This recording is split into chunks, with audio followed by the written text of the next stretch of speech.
Apologies have been received from Jan Francis and David Hitchener. Thank you. Councillor Hitchener. Thank you. So as of the annual meeting, Councillor Hitchener is taking Councillor Harvey's place on the committee. So have we received the details of members nominated to attend the meeting in place of a member of the committee? Councillor Harvey is replacing Councillor Hitchener. Thank you. Who is sitting on the back benches at the moment, and thank you very much for your contribution to this committee, Councillor Harvey, as Vice Chair. I think we will certainly miss you on this committee when you finally are no longer on it. Now, I've certainly appreciated your support. So, declarations of interest. Do any members of the committee have a declaration of interest with respect to items on the agenda? I can't see any. Thank you. Then we come to the minutes. So to approve and sign the minutes of the meeting held on the 18th of March 2025. Have there been any proposed corrections for accuracy? I'm not aware of any that anybody's raised. Thank you. So can we agree that the minutes of the meeting held on the 18th of March 2025 be agreed as a correct record? Is everybody happy? Okay, thank you. Right. Now, questions from members of the public. Have we received any written questions from members of the public? 2 questions from members of the public were received. The questions and responses were published as a supplement to the agenda for this meeting on the Herefordshire Council website. Thank you. And have there been any supplementary questions from the public? 1 supplementary question has been received from Miss Reid of Hereford, which I will read out. Thank you. If I can just say that a questioner may ask 1 supplementary question, and a supplementary question must be a question, not a statement, and arise directly out of the original question, and the reply must take no longer than a minute to ask.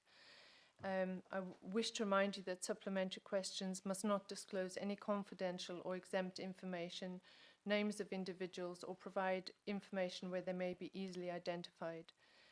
For example, individual officers of public bodies making criminal accusations or referring to an issue which is currently the subject of a formal council complaint. It does set out here the paragraph in the Constitution, a written response to accepted supplementary questions will normally be provided within 10 clear working days. If we can have the supplementary question, please. The Constitution states, an answer to a supplementary question will be provided by the member to whom the question was put. 4.1.56. I would like the chairperson to answer.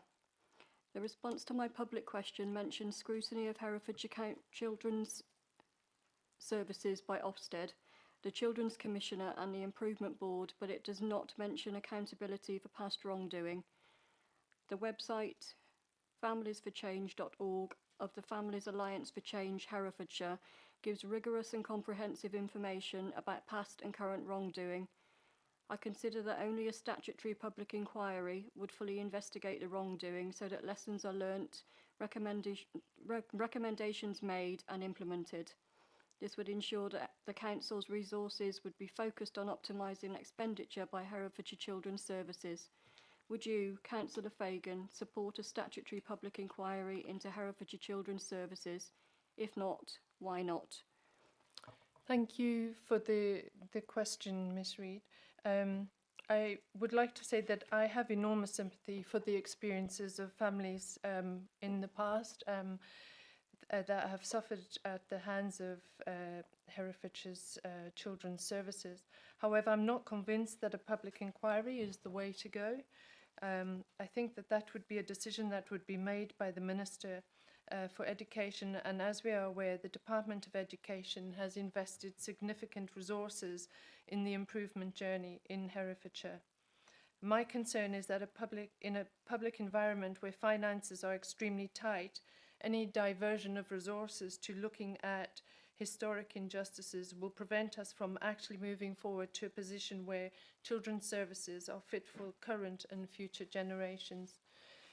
In my time as chair, I've spent a lot of time with councillors from other authorities, and I do not believe that Herefordshire's problems have been particular only to our county. I think a lot of the problems have been structural with social care for children in the UK. I think that we are going a long way in Herefordshire to improve the situation through restorative practice having been embedded in the service, and a renewed focus on early help and the acknowledgement that families need support. While we cannot undo the wrongs of the past, we have had a Families Commission look at the historic complaints, and we've had the previous director and the current director look at historic cases in detail. And I think that we've gone a long way to actually trying to address the issues that have plagued the service in the past, and I feel that we need to really look forward and make sure that the service is in a much better position to deliver for the children of Herefordshire. Thank you. The next item on the agenda is questions from members of the council. Have we received any written questions from members of the council? None have been received. Okay, thank you. So the substantive item on our agenda is child exploitation, and we would like the committee to understand the different ways that children are at risk of exploitation and to scrutinise how different agencies work together to tackle the issue. So thank you very much. We've got Rachel Gillett here. If you could just introduce yourself and your role and possibly the other members and lead us through the report before the questioning. Good afternoon. I'm Rachel Gillett and I'm the Service Director for Safeguarding and Support for Children's Services. Exploitation is overseen by the Safeguarding Partnership subgroup, of which we've got many members here. So to support, at the very end, we've got Vicky Leader, who is the Service Manager for Early Help. And then we've got Rob Thomas sitting next to her, and he is the lead executive for Venture, another partner for Early Help. We then got Leanne Rees, who's a health specialist, nurse advisor. Then to her right, we've got Ross Jones, who's the Chief Inspector of Police. And then to my left is Christine Wellington, who's the Head of Service, who leads our exploitation response. And then obviously myself and lead member. Thank you very much. And then we've got the online representatives as well. So if you're online, could you please just put your hand up if you would like to sort of respond to a question. So Rachel, would you like to take us through a synopsis of the report to start, and then we've got two colleagues here that lead the response, police and children's services. You've got a very short presentation just to lay out exactly how we respond to exploitation within Herefordshire. Donna, would you like to share it? Thank you. Good afternoon. So, as introduced, I'm Ross Jones, West Mercia Police. I'm Detective Chief Inspector for Herefordshire. And I'm co-chair of the Child Exploitation and Missing Group along with Christine. So we've just got a few slides just to set the background to the report. So if we go to the next slide, please. So there's a lot of conversation, which I'm sure everyone is aware of, in terms of child criminal exploitation at the moment, and it's being brought into criminal legislation. I think will help the work of the group even further. We're a long-established group that's been working together for many years with really good, productive working relationships, in my view, with all the partner agencies really well represented and really experienced in this line of work. We've taken the term of exploitation to be really broad throughout the years that we've been working together, because it is a really broad subject. But we are very conscious with the new government coming in that it will be defined in criminal legislation, so we're all eagerly awaiting to see what that definition will entail, the powers that will introduce to us, both in terms of targeting perpetrators, but further powers to safeguard victims and potential victims in the future as well. and it will help to assess the scale of it by having that criminal offence that's recordable will give true meaningful data as to the extent and scale of criminal exploitation. But as a group, with that really wide definition, I'm confident that we understand the scale of criminal exploitation in Herefordshire, and we'll come to that in a little more detail as the presentation and the update on the report evolves. Child sexual exploitation, a little bit more advanced in terms of definition, in that there is an accepted definition for child sexual exploitation, which has been adopted by the Home Office, originally implemented by the Department for Education. But again, it can cause some challenges in terms of data confidence, because it encompasses a range of sexual offences, rape, indecent assault and so on and so forth, rather than a standalone criminal offence on its own. So again, similar to child criminal exploitation, we've adopted a really broad view in terms of child sexual exploitation, and therefore a really broad range of working with partners to identify those early signs, with a real focus on early intervention for both of those categories. So just a bit of an overview as to what that assessment is for Herefordshire. So I have a role in West Mercia Police where I cover the different areas within West Mercia Police in this role and in previous roles. There are in-force assessments in terms of the scale of exploitation within West Mercia, and for Herefordshire it's low. There's no complacency in saying that, because there's a heck of a lot of work that is done and is always ongoing to keep it low, to look out for those signs and put those safeguards in place to prevent it from increasing and escalating. And that's not to say there aren't some significant issues which are serious and attract the most serious response from police and all partners within that. But in comparison to other areas of the country and degrees of organisation around that exploitation, it's been assessed as being low. Child criminal exploitation can take many forms. I guess from a policing point of view, it's most prominent in the work that I do around county lines, drugs exploitation. Again, compared to other areas of the country, it's lower than other areas and more cities and counties with higher crime prevalence. But it is something that we see here. Most prominent within Herefordshire is within county lines, and it's because it's the export from major cities. So there's the mapping of county lines that operate and distribute drugs into Herefordshire, and most commonly for us it involves people coming from Merseyside, Birmingham, Wolverhampton, occasionally London. But most prominent, it's probably Birmingham and Wolverhampton into Herefordshire.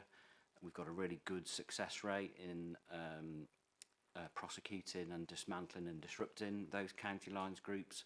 But within some of those county lines groups, there has been a number of children, predominantly from the West Midlands areas, that are exported from those bigger cities and urban areas into Herefordshire to distribute drugs. We are really acutely aware as a partnership of our duty to protect our children from being drawn into that.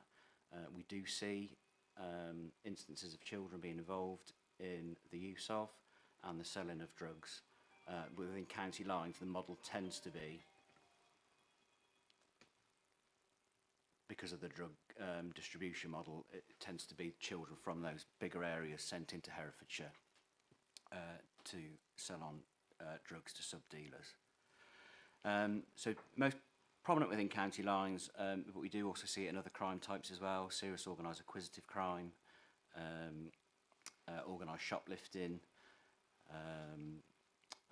burglary, non-dwelling, business burglaries and so on and so forth. So again, as a partnership, we are really aware that whilst the majority of the focus is on drugs, then it can be quite a broad category as well, and it's our duty to all the children to prevent them from being drawn into that criminality, whichever form it may take. Child sexual exploitation, so again, a really broad in terms of what that can entail. You'll note from the report that accompanied with the papers prior to this meeting, there's recently been an update on the West Mercia Police Force Threat Assessment in terms of child sexual exploitation, which again supports the fact that the degree of organised sexual exploitation in Herefordshire is low.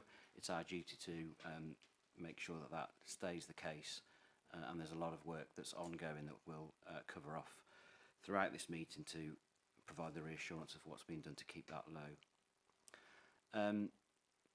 The third area, which is outlined in the child exploitation strategy, is unaccompanied young people, which tend to be children trafficked into the UK from other countries.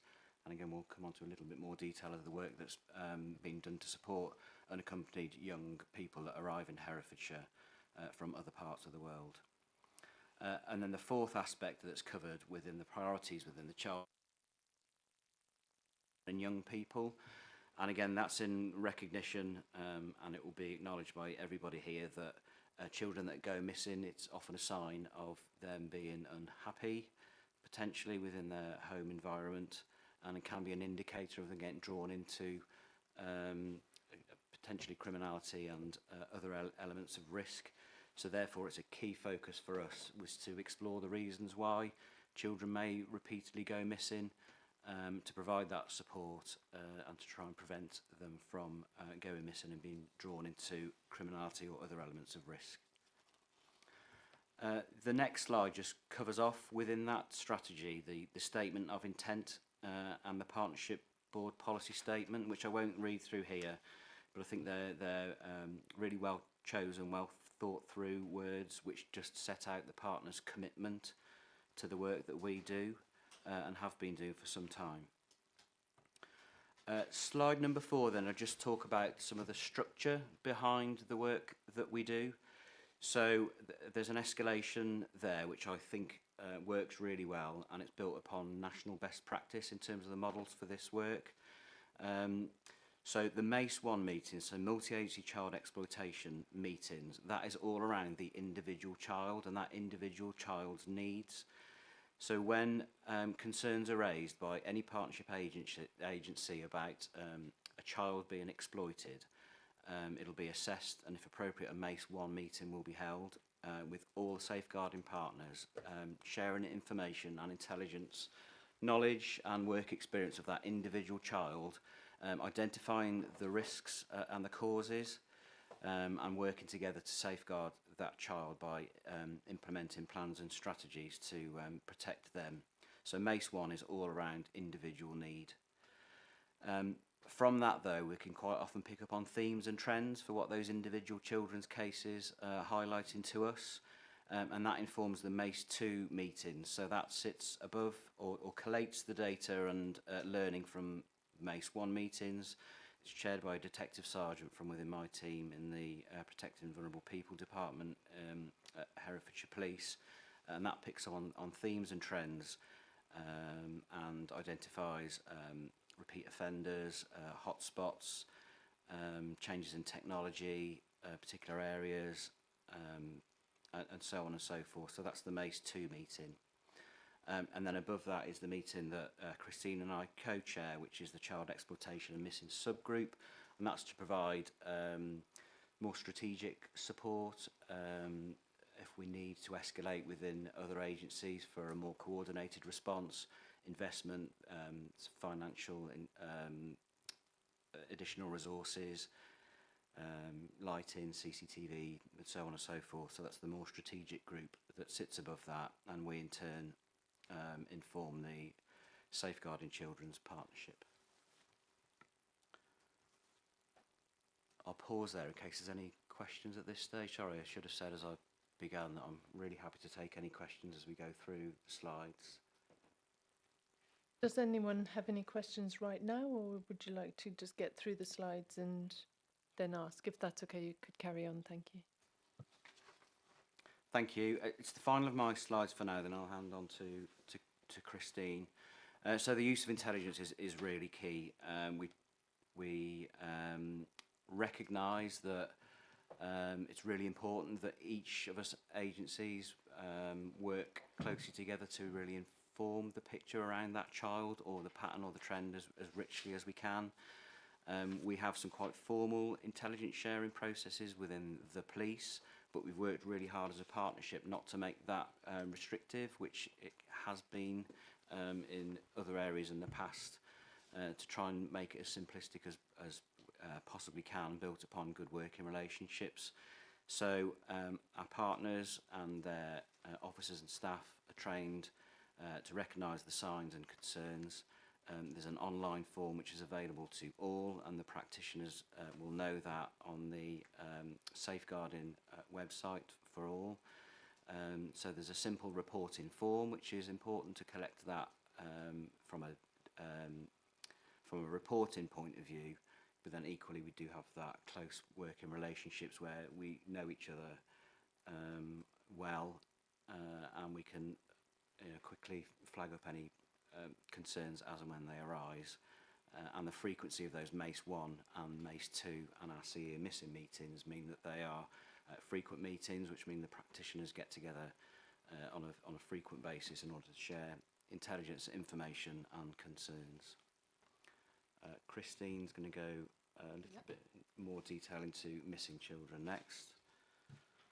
So following on from the SAFE team, so the SAFE team are a dedicated team made up of qualified and non-qualified workers, and they work with children at risk of exploitation. That could be emerging, that could be significant or moderate, as well as children that go missing.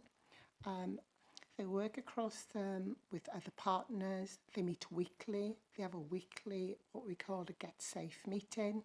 A part of that is also looking at children who have gone missing that week. Children who are reported missing are through our compact system, which is what the police put together. They send to us. We make sure that the children are seen within 72 hours. One of the comments that Ofsted made around our return home interviews was that they felt it was low.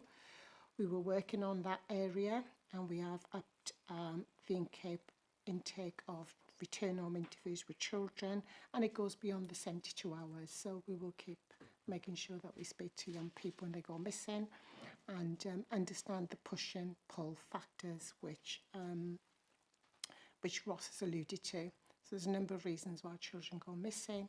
It could be concerns at home. It could be because parents are trying to instill boundaries that they are pushing against. Could be basically they're very unhappy. But those return home interviews are then used to inform the next steps of that young person, and that intelligence is used to inform the safety planning and the next steps.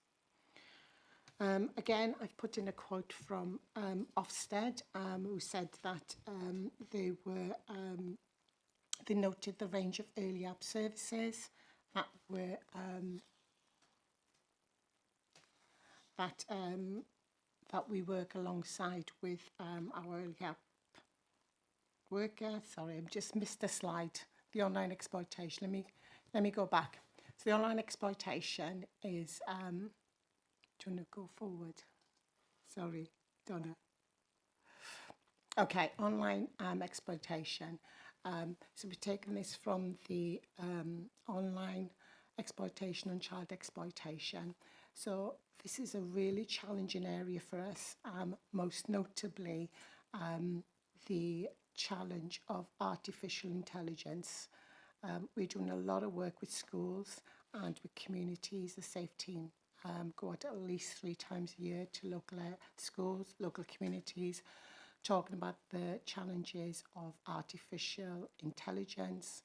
There is a lot of work around online grooming, live streaming, and coercion and blackmail. So these are some of the things I've been working on, and will be strengthened in our new strategy, which we are looking at now.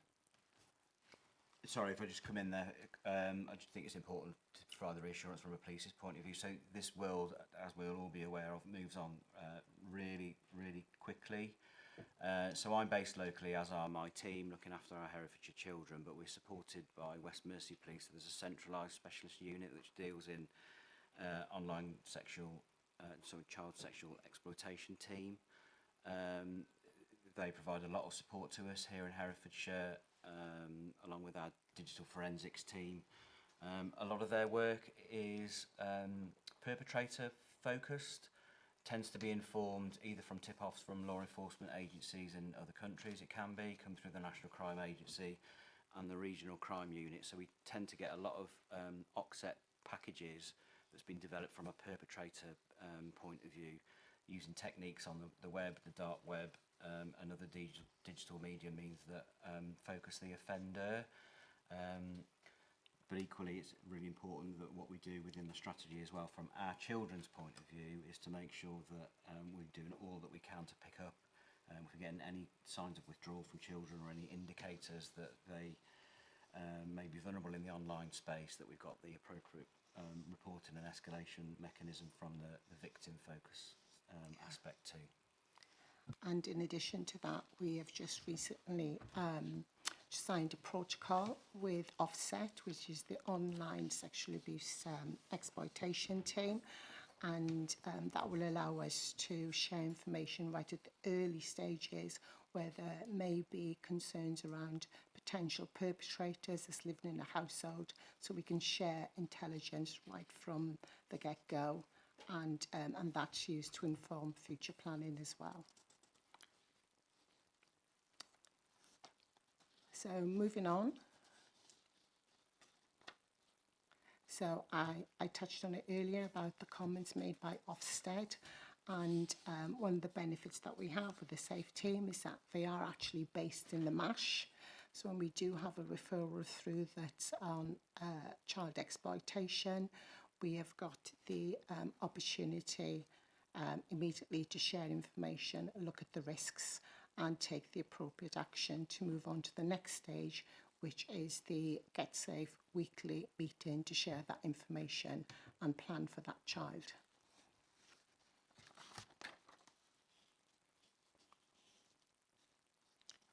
And again, it goes on further to talk about, again, it's really important, some of the points that Ofsted were making. They recognise the work that we are doing in this area with partners, and they felt that the partnership had strengthened and that we were clear about some of the risks and how we were working effectively to reduce the risks, particularly around the breadth of exploitation. We also organised a Risk Outside the Home conference that was in March. This built on the conference last year. Last year we launched the Get Safe conference, which was the implementation of the Get Safe tool, the risk assessment. And from that conference, with a lot of feedback, they felt that they wanted to have more young people's lived experience. They wanted more information around the preventative work that we do. This year we had 150 delegates that attended our online conference. We had two accounts of a child and young person's lived experience. It was quite powerful.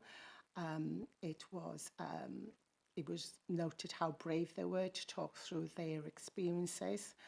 And one of them was a separated person, and they talked about their journey, how they arrived in the UK. We also had support from the SAFE team, and they were able to talk about the support that they gave to that young person. It was quite impactful, and we are now planning for our next conference next year. So every year the intention will be to have a conference to share awareness, understanding around exploitation, what we can all do individually and together as partners to support young people and families that are being exploited.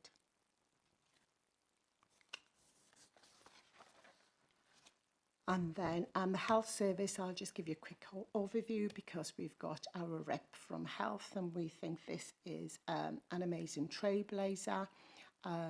we have a system in place that if a young person presents at a hospital, GP, even a dental surgery, on the medical notes there is an alert so that a practitioner, whether it's a GP or A&E attendee, they'll be able to note that that young person's at risk of exploitation. I'm not aware of any other local authority that has this system in place, and we are now linking up to share our what we call a trailblazer event or system with another local authority, a bigger local authority, because we feel that's something that's really useful. So children don't go under the radar and they're picked up, because we don't always get notified if a young person presents somewhere else in a health surgery. So I think this is a really good system, and Leanne will talk a bit more about that later. Again, moving on to more online safety, I mentioned the protocol that MASH and the Police Online Child Exploitation Team has put in place. We do a lot of prevent and awareness raising through the schools. We reach out to partners. We actually bring partners into the MASH and we have conversations there. Education have updated their safeguarding policy to reflect this, and there's regular training through the safeguarding board around exploitation. And the last slide you will see links into the many pathways that we have that's on the website. That gives real detail around how to understand risk, whether it's emerging, moderate or significant, and it takes you through each of those stages. There's also the practitioner's guide, which is very, very detailed. It's about 12 pages long, and you've got the actual the exploitation tool, the risk assessment tool. So what we've done is put everything that we feel that will help practitioners, whether it's education, health or children's services, to understand and hear the young person's voice. It's on the website and it's all accessible and it's all updated regularly. Thank you. Thank you. Did we want to hear from the health representative? Was that part of your sort of presentation, or? Yes, if there was any additional questions, it's in the papers. But okay. For the detail, Leanne will be more than happy to go through the detail. Okay. So shall we? Thank you for that. And there's quite a lot of information there, and it's quite difficult to sort of siphon out. Okay, so what in terms of scrutiny can we, add value to this conversation? And I think we did look at 10 specific areas, and we are going to try and race through those just to sort of cover different points. And the first one was really looking at the extent and profile of exploitation locally. So I didn't get a strong sense from the papers of sort of numbers, how I understand that what you're saying is that actually criminal exploitation in Herefordshire, child criminal exploitation, is not a big. It's not a big problem. It seems to be one that you feel we're generally on top of, and yet I can't sort of understand why that we might be different in Herefordshire to, for example, Shropshire, where there seems to be more of an issue. So it's just trying to get that sort of picture of how how many children are we talking about. There was in the report there was a percentage of sort of 60% sort of child criminal exploitation, and that's obviously more of an issue than sexual exploitation, but getting a local picture. So I think that it would be helpful to understand what the hotspots are, what local information is telling you about what's happening there, and maybe we could start with that. What partners like Venture, possibly how they feed into that information about hotspots. Does that is it a question maybe for Ross? Yeah, so in terms of criminal exploitation, we're waiting for a force profile. So we've recently updated the CSE profile for West Mercia. So we won't be getting a Herefordshire-specific CSE profile for that, and that's in line with the requirements of the National Police Chiefs Council. So I've outlined some of the findings of the most recent CSE profile with the accompanying report that's been produced at official sensitive at the moment, but that'll be classified to official and circulated fairly soon. I'd hoped it would be prepared and circulated prior to today, but that wasn't achieved, unfortunately. But the central team will declassify that, and it will be shared more broadly. But the key findings in terms of the reassurance around the CSE findings in terms of degrees of organisation, perpetrator profile, and so on and so forth is within that. The force, and again I don't have timings, but will be refreshing a CE profile, which I would hope would do the same. The reason why that isn't available to us at the moment, I understand it's waiting for clarification as to what that definition for the criminal offence will be and where the threshold for that will be. Again, I'm always really careful around the messaging around this, because the work that we do is really broad and really committed to the children. I don't want to be painting a picture that because it doesn't meet the bar of the threshold for CSE, or equally wherever that CE bar falls at, that we are aware that children get drawn into drugs activity, they get drawn into shoplifting and other criminality, and we work really hard to do that. And just because it doesn't meet the threshold for a definition for CSE or a criminal offence of CE, we will continue to work equally hard to prevent our children from being drawn into all types of criminality. But at the moment, where those bars are set, the threat assessment for our Herefordshire children is low. In terms of offering the reassurance around criminal exploitation, I can only look to some other areas where things are mapped and assessed from a policing perspective anyway, and that is in organised crime group management. So there is a national system for mapping organised crime groups for people that are involved in cybercrime, firearms crime, drugs trafficking, serious organised acquisitive crime, shoplifting and so on and so forth.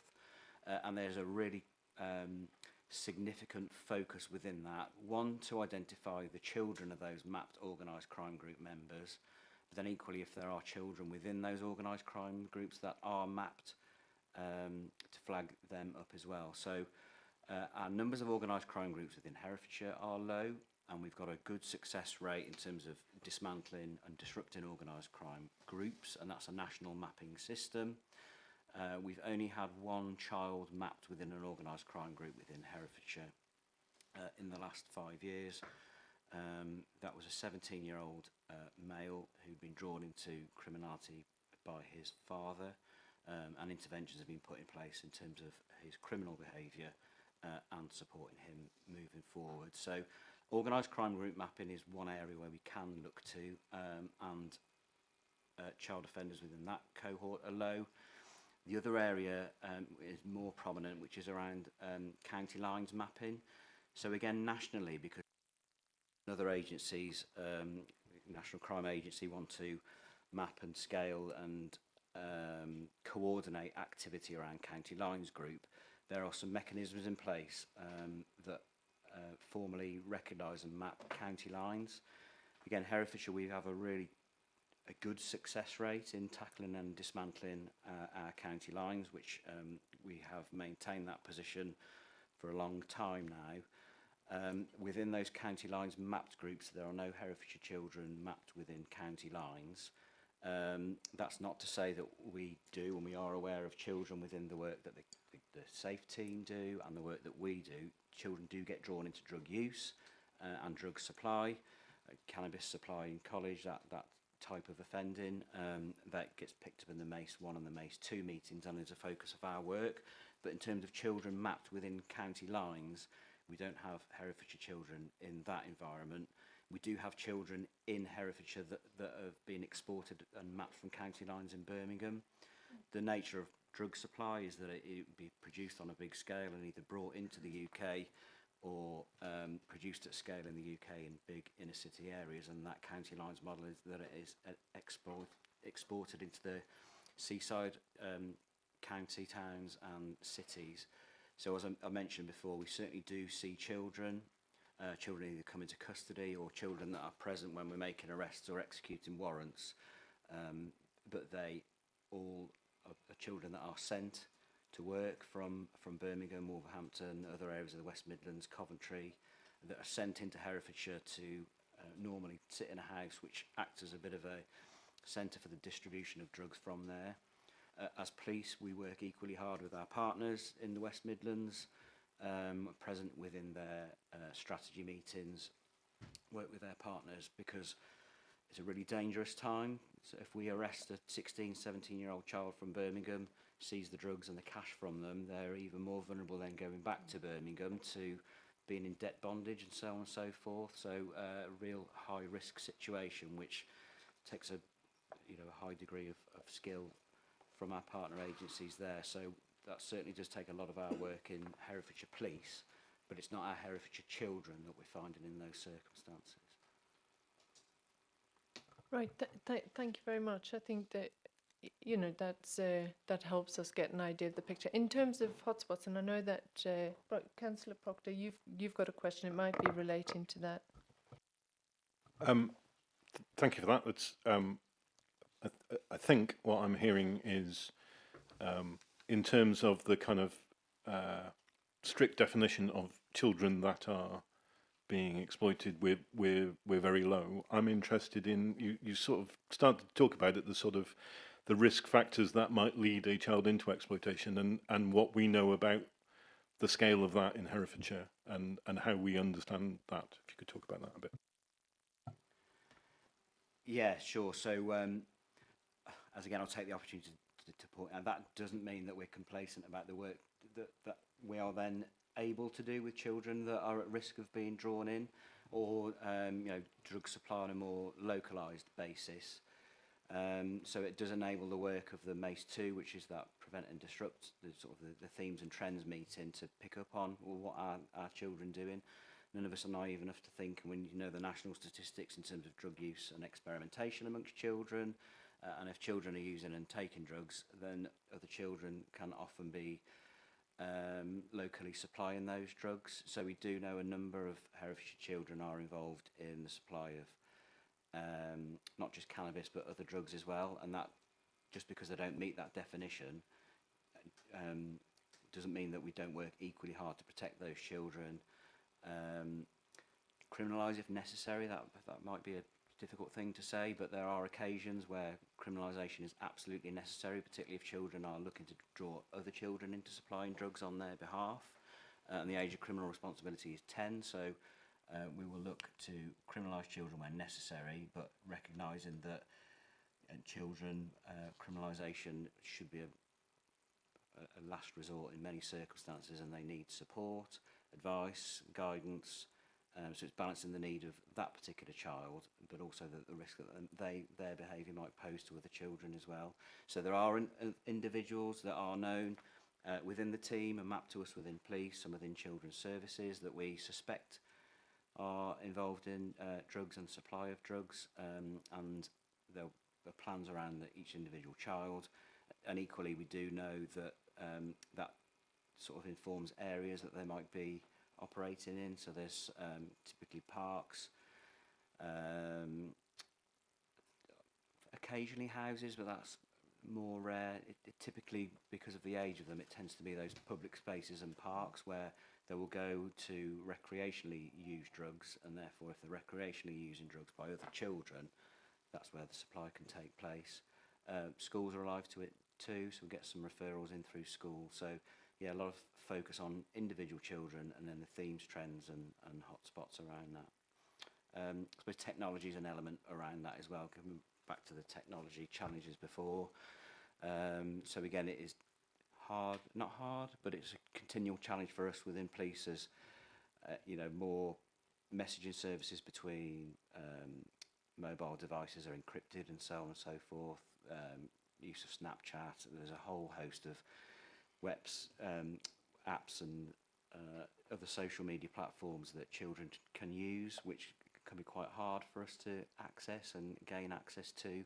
It's a challenge for parents and teachers too. But we do try to look for themes and trends within those phones when the police are seizing them, to determine any changes in terms of areas that are being used, or tactics that are being used to supply drugs locally.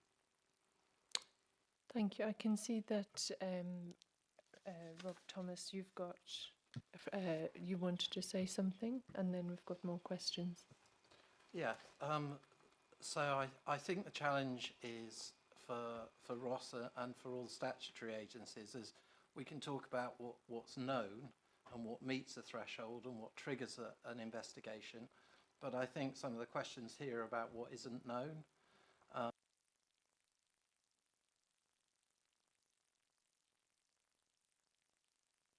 You know, to just build on what Ross has said, there's a huge amount of energy and effort and investment gone in by the police into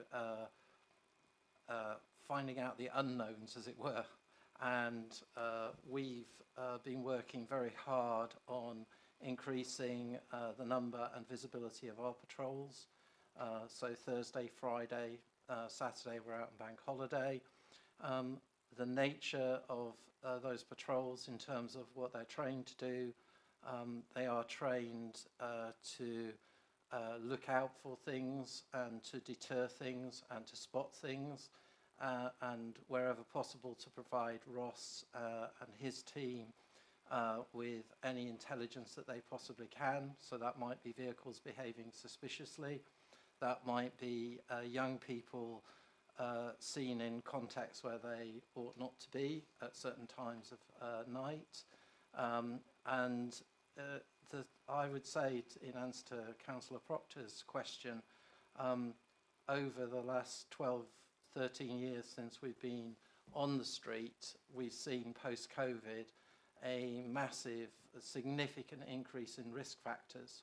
So while Hereford and Herefordshire remains a very safe place, relative to other places, nevertheless, we've seen a fundamental change in the nature and character of, for instance, as businesses on high streets that are linked to what I call bad stuff. I don't have fancy names for it, it's just bad stuff. And that has made a real difference. If you talk to the door staff in the town, they will talk about much more brazen activity in terms of people behaving in a predatory way, in a very brazen and predatory way. We've certainly observed that, and when we see it, immediately we have a pink form system that then goes straight into the police as actionable intelligence to enable them to be able to act against it. We are working very hard in conjunction with Ross's team and with this group on raising awareness. So if you're not aware, we have about 46 formers every year who volunteer with us on the street. They are trained in safeguarding, but we also train them now in spotting exploitation and reporting exploitation. So that can be not just when they're out on the street with us, but you know, we've had people, sixth formers, come to us expressing concern about maybe some of their friends working in certain places that they know to be of risk. And again, that goes through as actionable intelligence. But it is also about just raising awareness in the general population. Recently, people from the police did a briefing for all the church leaders in the city. Again, just raising their awareness of how young people in their congregations can be targets. And the one thing that we would always emphasize is it is a really, really challenging space, because the people behind exploitation are very, very clever, and they are often ahead of the game, and helping get ahead of the game for the good guys is really hard work. But there's a lot of investment gone in, and particularly around simple things like data sharing and data intelligence, and being data led. So our additional patrols are in specific areas that are informed by police intelligence. So there is quite a sophisticated response that is growing across the county, we are very safe, and at the same time, there are people out there who are determined to do very bad things. So we all need to be alert. But if anybody wants to come out with our street patrols and see it for real, most councillors or people who come out are quite shocked when they see how in plain sight some of this stuff is. But it's worth educating yourselves in it, I would suggest. Thank you. That's really helpful, and also thank you for the work that you're doing. And it's great to hear that young people from the sixth form are involved in that and meeting the challenges. So, Councillor Davis and then Councillor Highfield, did you have a question? Yes. Yes. Thank you. Could I just ask a question? That's very interesting. What about, you're talking about city, and what about rural areas? We do seem to have a lot of it in rural areas, and I haven't come across this sort of pastoral playground. So we're looking at developing teams in Ross and in Leominster, and again, it tends to be intelligence-led around where police data, council data is suggesting it would be useful to have a kind of visible presence. Obviously, the county is quite big. We can't put a uniformed volunteer on every farm, but we're following where the data says a uniform presence would act as a deterrent, but also act in a way as gathers the data. Just coming again. Can I speak to you afterwards about this, please? Yeah, please you. do. Sorry, I have to go at 3:45 because I thought the meeting finished earlier. Yes, Councillor Highfield. Yes, thank you. Ross, you talked about data sharing between the different agencies. Do you think that the data that's available, is it enough for those other agencies to act upon? Is it easy to access? I might ask our colleague Councillor Powell, who's the cabinet member for this. Do you find the data accessible for you to be enough and easily accessible to understand what's going on?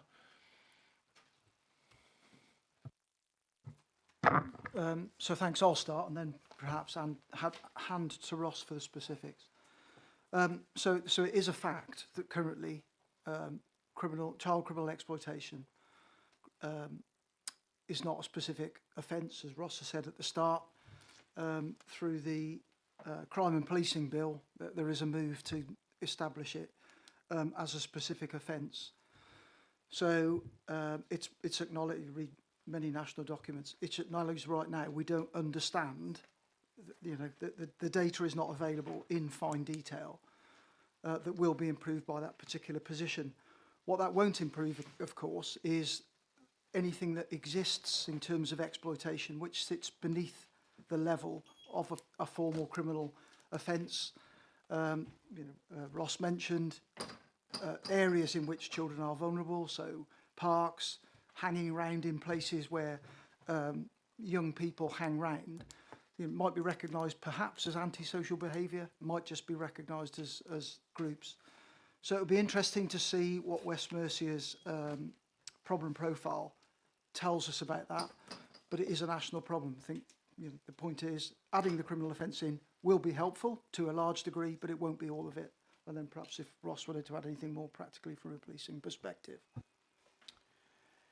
Yeah, well, so the data is a challenge, but I think the consequences of that we can take some comfort from. So because there is no individual criminal offence for child sexual exploitation, for example, it can be an offence of rape, indecent assault, voyeurism. There's a whole broad range of sexual offences which could be deemed child sexual exploitation. There are very clear guidance from the Home Office counting rules, which the force gets inspected on our adherence to the Home Office counting rules as to where we're applying the categorisation of crime around recordable offences. But because CSE in itself isn't a recordable offences, the recognition of CSE relies upon individual officers putting a marker or a tag on for CSE. Now, the consequence of that is we, the police, train our staff to look for the signs of concern, and if you're concerned about it, flag it up. So one of the findings of the report is there is a massive over-reporting or recognition from the police's point of view, which sets a bit of a challenge for children's services and the work of the MASH then, because there can be quite a high volume then of reports that come through, and there's a risk there of high volumes being manageable, and we quite often get a bit of a pushback to the police about our referral rates being extremely high, and that's because if it doesn't meet a neat definition, if an officer's got an uneasy feeling about a CSE or a criminal exploitation, there's a marker that's put on it, and that's what's extracted to determine the CSE and the CE true levels. So when all of those incidents and crimes are drawn out by our analysts that work centrally, and they apply the definition for what CSE is, that's when we arrive at the situation that the ones that meet the national definition for what CSE is, and we'll have a similar issue with CE coming when that gets defined within the legislation, there's a huge category of what's been raised concerns around CSE, but when it comes to marrying it against the definition, there's a discrepancy that's there.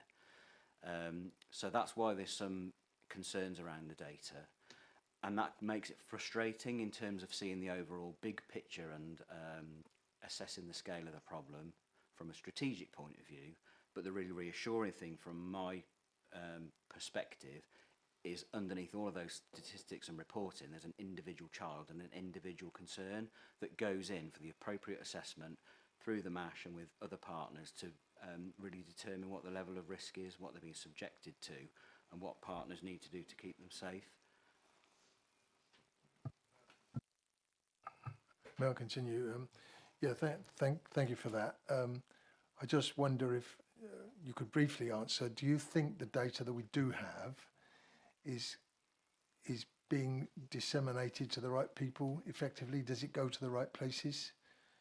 You're happy with that, Councillor Powell? Okay, so I don't need to go any further with that.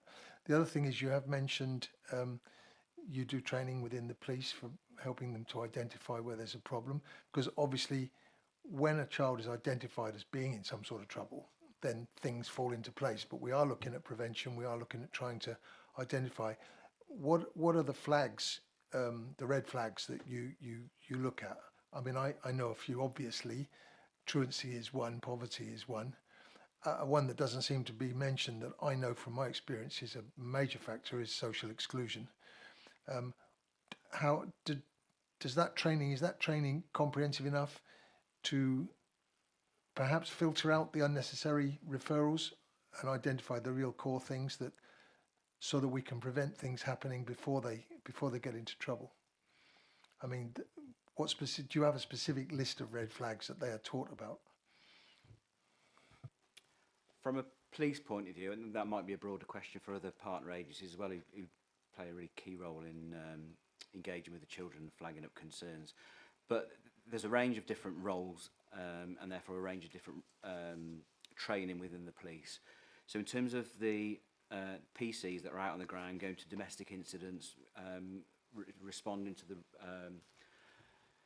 reports of a fight in the playground or assaults and so on and so forth, they are just told to look for signs of concerns, whether it be neglect, it could be ostentatious signs of having a new mobile phone or new pairs of trainers, which mean that they might be dealing drugs. There's a whole breadth, and there's a national training regime about seeing past the obvious, just things that don't look right. So it could be food not being in cupboards for young children, it could be signs of withdrawal, it could be signs of withdrawal into bedrooms and not engaging in that point of view, it could be misogynistic comments to teachers. There's a real breadth there. So our PCs that are out, they're just taught to look for signs of concern, submit them through a child referral with as much detail as they can about the appearance of the child, the relationship with their carer or parent, the type of behaviour, did they seem withdrawn, what were they wearing, all of those sorts of concerns. So they're told if you feel uneasy about it, submit a child referral, and then it goes into the harm assessment unit and the MASH then for the practitioners and the experts in there to go to schools, health and other agencies to compare sort of the concerns that they might have on their record around that individual child to determine what needs to happen next. Thank you for that. My final question, if I may have. Can I just see Rob from Venture wanted to Of make course, a contribution? yes. Yeah, so as I'm not in, forgive me, I'm not in the agency bubble, but could I just say, I think we've seen significant improvement over the last 2.5 years in the whole way in which, when things are fed through into children's, they are triaged, and I think that needs to be recognised. It was recognised by Ofsted, and we certainly see that improvement. But if I just may comment on the last point, the reason why we educate the sixth formers is because this isn't following a socio-demographic. The children of professional people are just as much a target as people who are not. If I give just one example, so we had one of our suppliers came in, a businessman, and he came in. He said, "Oh, can I talk to you about something?" I thought, "Oh no, they've let us down in some way." But he just shared how one of his children had come home. There's a professional manager had come home and had heard something in the corridor at school about one of his friends,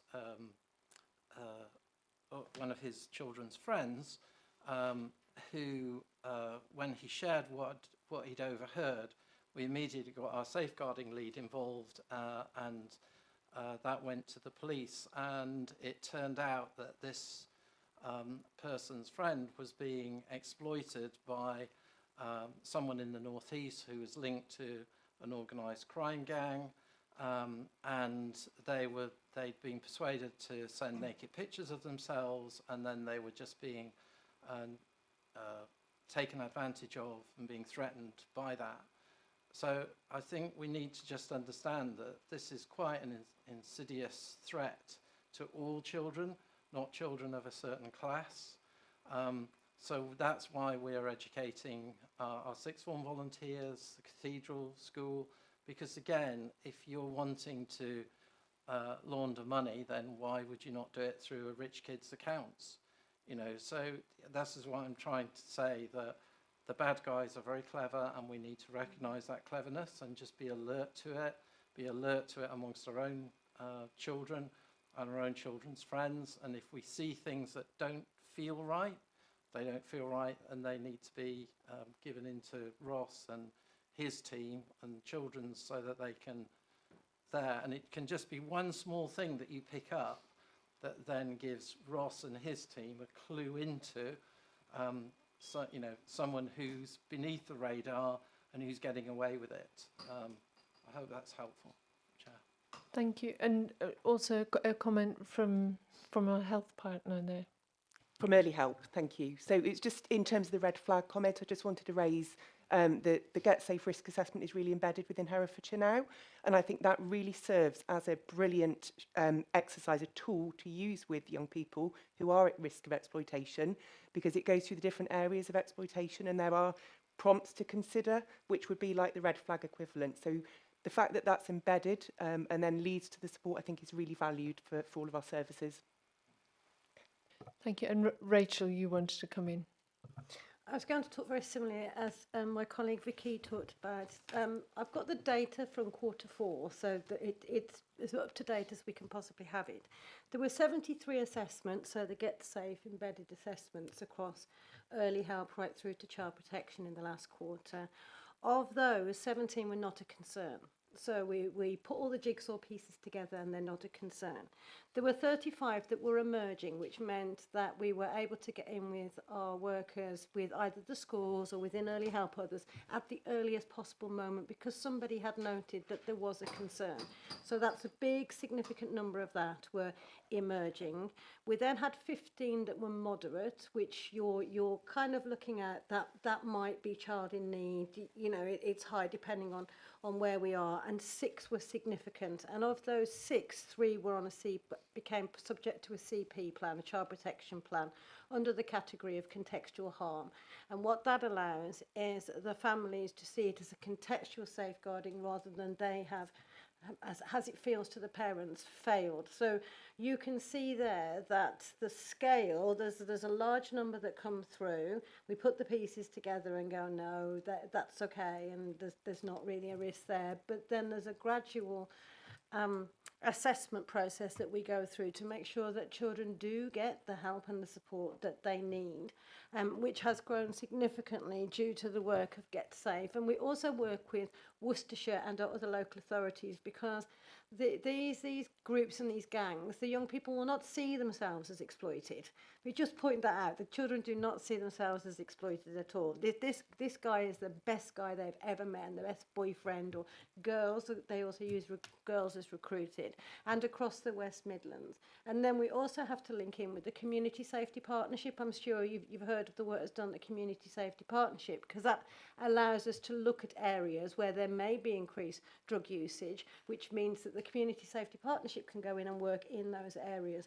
So it has to be a full council response, with each part playing a very important role across the council to address this. You'll see it in toilets, you'll see it in pubs, you'll see it everywhere. And we can't ever stop, because their model, and it is a business model, will continue to adapt and change. Thank you. Can I ask one final question, Yes, please? Councillor Hayfield. Thank you for that. That was very helpful. I appreciate that. I mentioned before social exclusion. In my lengthy career, I found that children that getting into both sexual and criminal problems, almost always social exclusion was a factor. Billy No Mates is a potential target every time, because these people will befriend them, other teenagers, adults, for both sexual and criminal purposes, and they feel then part of a group, part of a thing that they were not in before. So I hope that is a specific and major red flag in your assessments. Yeah, thank you for that. Yes, so we do look at children who we class as missing in education, because, as you say, that is a big red flag. There are monthly meetings that's held. My colleague Neil is on the line, but those children are flagged up at the earliest opportunity, and they are tracked and monitored through monthly meetings, and that feeds into the Get Safe meeting. So yes, that is a red flag, because Yeah, I they're wasn't just vulnerable. meaning kids who miss school. Even kids who don't miss school, who don't seem to have any friends, they are an attractive target to somebody who wants to exploit them. Yes, absolutely. And those children are home elected as well, to be home educated, because they don't have a social group. So that's all part of the risks or red flags, if you like, around children not in school, not in education, or excluded, or attending maybe part-time. So what do they do with the rest of the time? And how are we engaging those young people? Thank you. As always with scrutiny meetings, we kind of have set lines of inquiry, and then we drift all over them, because that's just how the conversation goes. But I think, one of the issues that we raised when we talked about this was sort of who are the vulnerable groups? Who are those which? So there may be flags, or obviously, but then there will be those that we don't really sort of know beneath the radar. Who are those vulnerable groups? I mean, obviously the separated children would be particularly vulnerable, and I'd quite like to just find out a little bit more about that. But I also wanted to find out, and possibly the youth justice, we might be able to find out from that point of view, that when we investigative process take account of the Defence under Modern Slavery Act for children who've been exploited and compelled to commit criminal offences. How does that happen? Is that something that's taken into account within the criminal justice system? Lorna, maybe you're able to speak to that. Yeah. So as you can see from the materials being provided, we work in partnership with Children's Services and Police. In addition, when children enter the criminal justice system, we do an additional assessment to identify those children's needs, vulnerabilities, strengths and protective factors. So in addition to if we identify that children are potentially being exploited or at risk of exploitation, we will include that and make referrals through to Get Safe. If we think there are grounds for an NRM, so a national referral mechanism, we will work to submit the referral, which is then taken into consideration in any court sentencing process by the court. So we work alongside the Children's Defence and CPS and the court to make sure that the court is presented with all information relating to that child.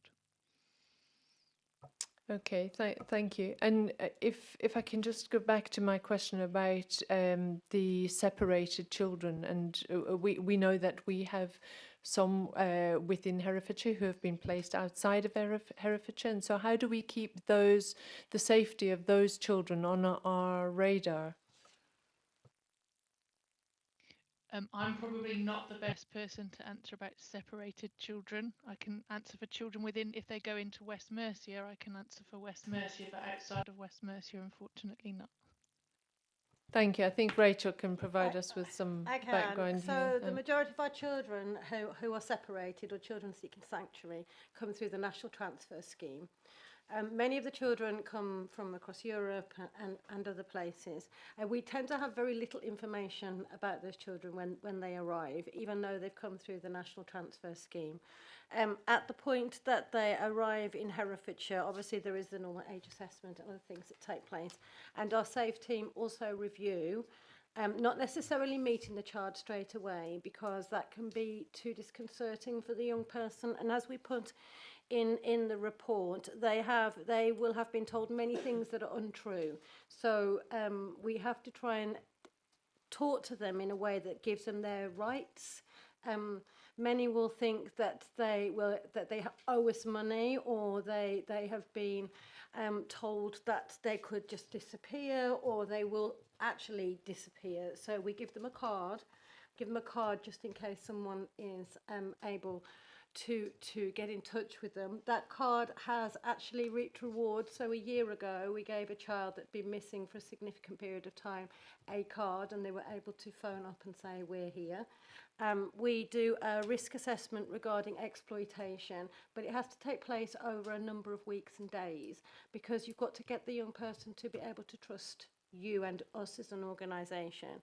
We've got various information that has been translated into multiple different languages for the young people, so they're aware that they're not going to be taken away, that they're not going to have to pay us money, that they don't have to leave to gain safety.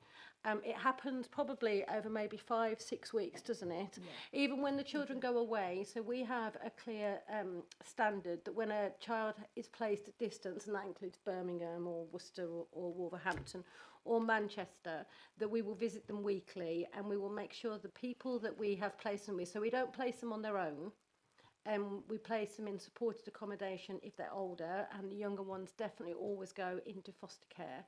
For example, we had a young person come this last 3 weeks, and we thought we were told they were 60, and they actually turned out to be 13. So they'd crossed Europe on their own as a 13-year-old.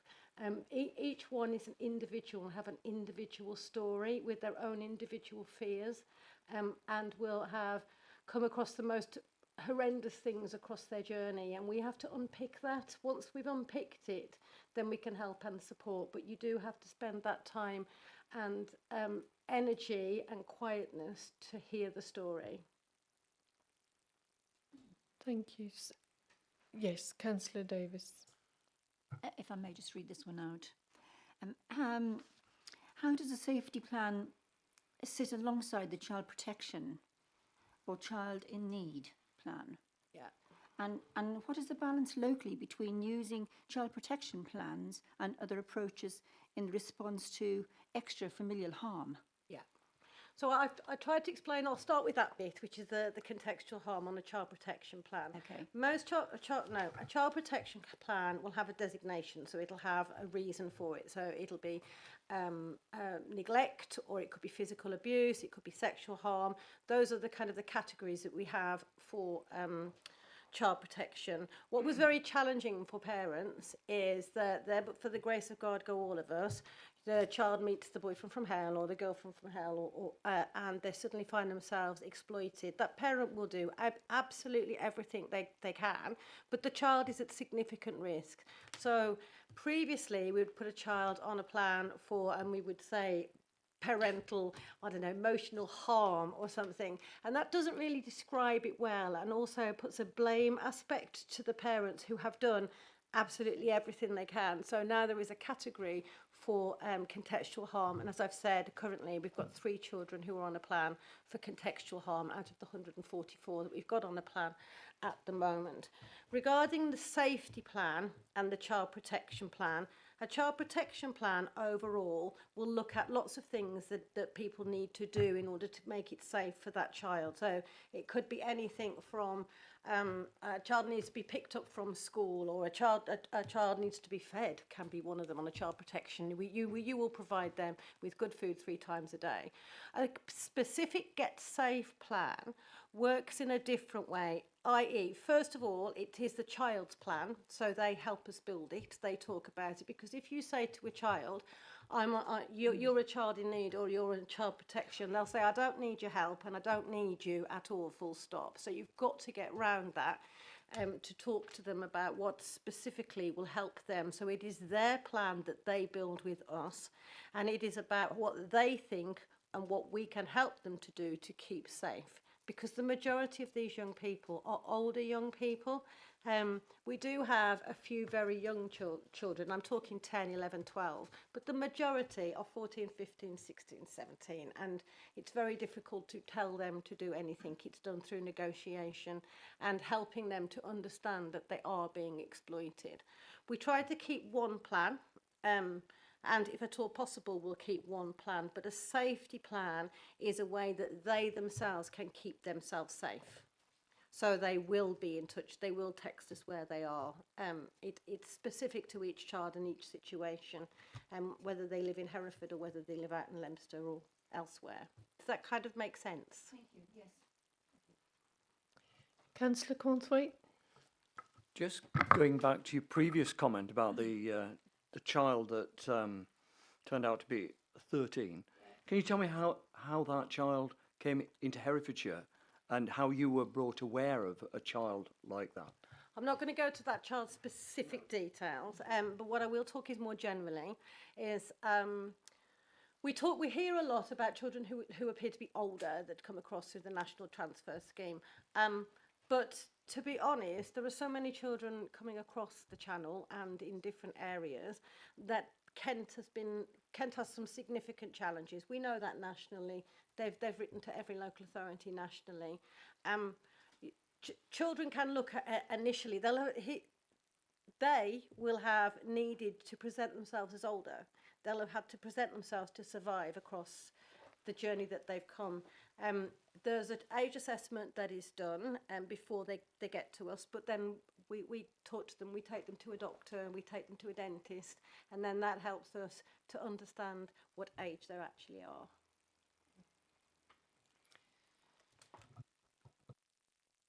Thank you. Councillor Davis. Thank you. Can I ask a question on some of the details you gave earlier about exploitation and the 73 cases you had in the last quarter, and how that actually came down to only a very small few cases that needed action, so to speak. Were the parents aware of the exploitation issues, or did it come as a shock to them? I mean, I tend to get the impression that exploitation happens to children, it happens to any children, and consequently, if there's a misunderstanding or a lack of understanding by the family groups that it's actually taking place because the child is just going out to play per se, or out with friends, they don't appreciate that exploitation is taking place. So how many, is there a lack of understanding?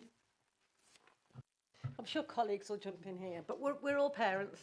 And I think there has been a lot of publicity over the last 5 to 10 years. You think about Rotherham and other areas. There's been very useful dramatisations of challenges that people face. And as parents, I think it changes. So their model will change. They'll be targeting the internet, of which most of us are just visitors rather than natives that are within it. That young people will find different ways of avoiding us because we're parents and they are young people. Their model changes all the time, and it's insidious and it's clever, and we try and keep on top of it, but we will always be playing catch up.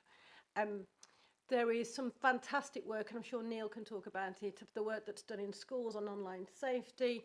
Everybody here that is working as best we can to get information out to parents. The SAFE team will go and talk to wider conferences and to parents groups about how you identify children who are at risk of exploitation.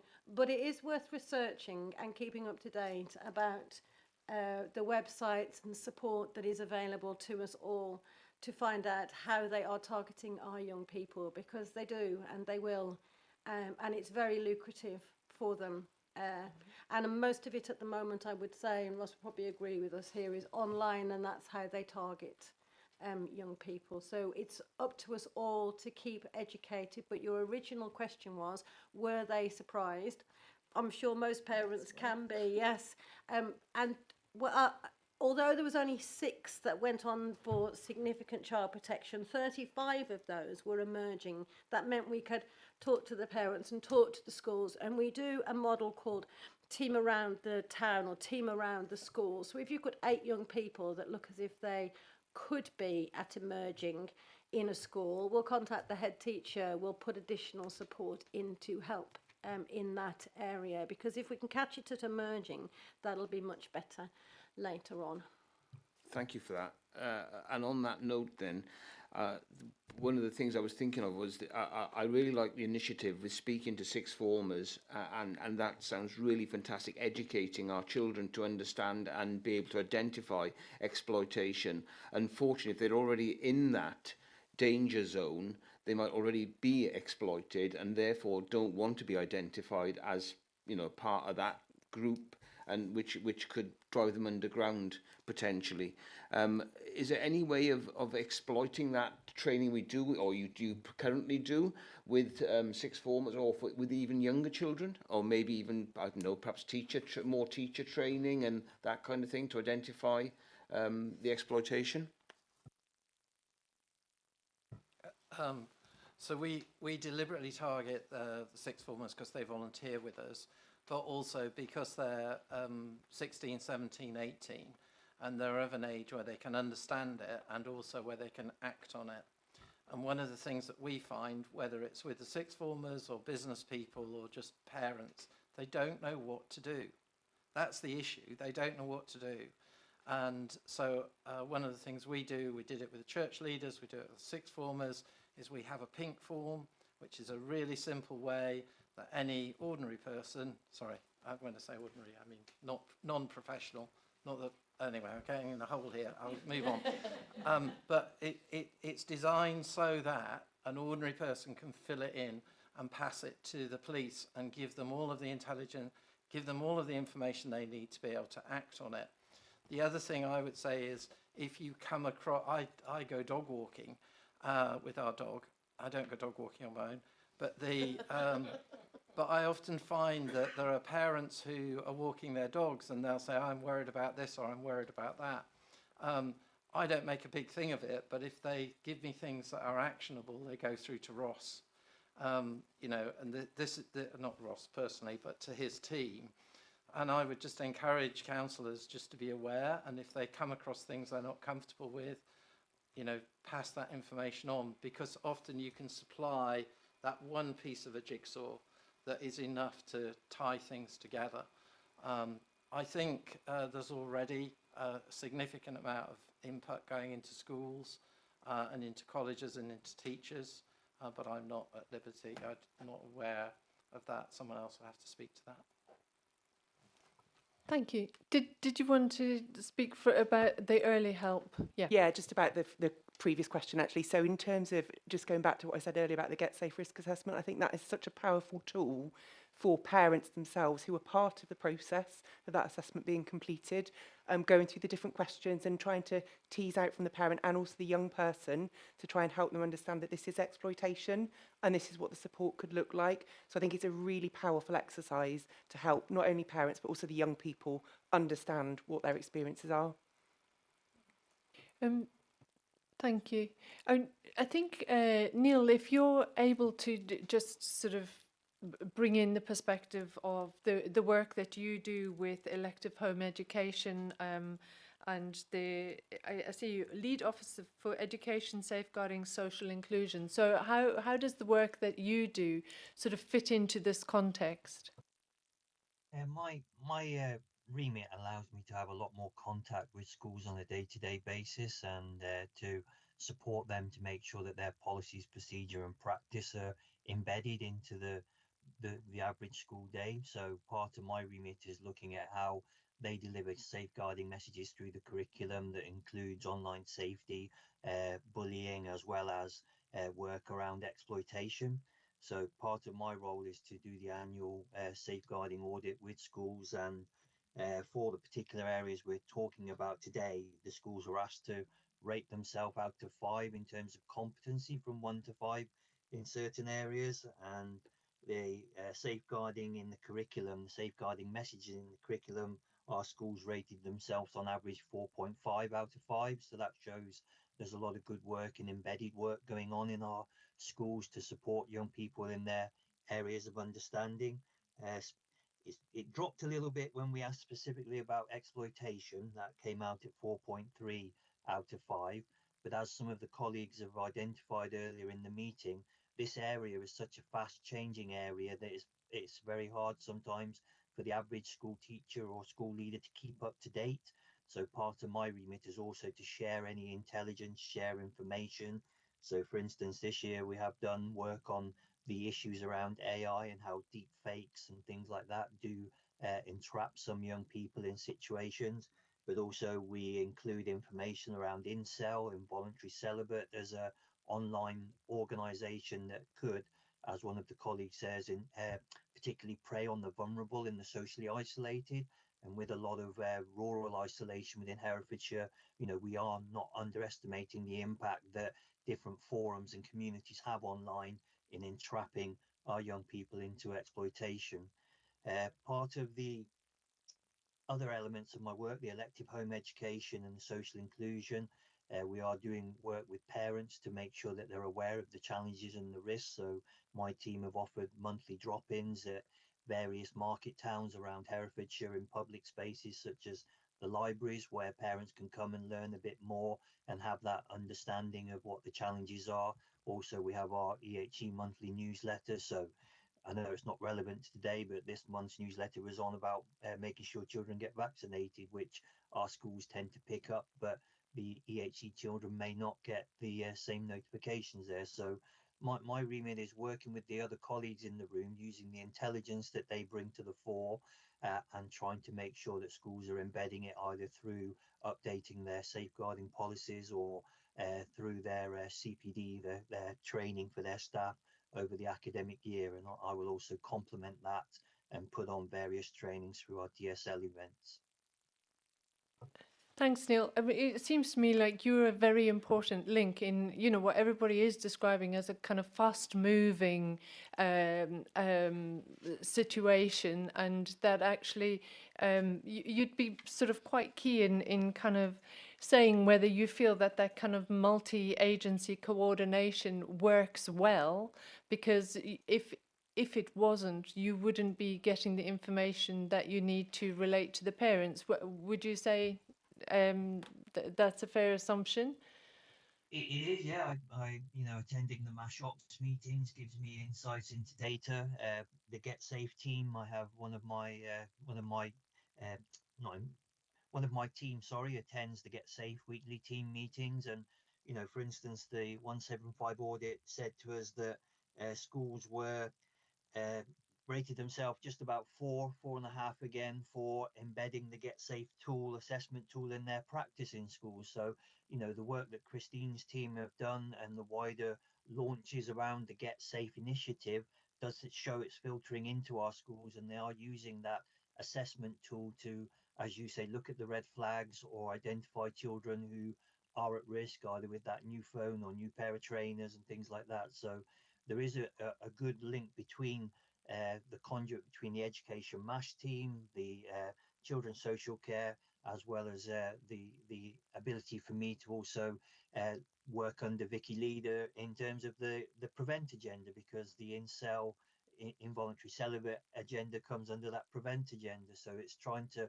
make sure that we can be a conduit of knowledge, but also, as also intimated earlier, support schools to deliver in-house CPD or point them to national organisations such as CEOP to learn around online safety and the risks that are being posed there.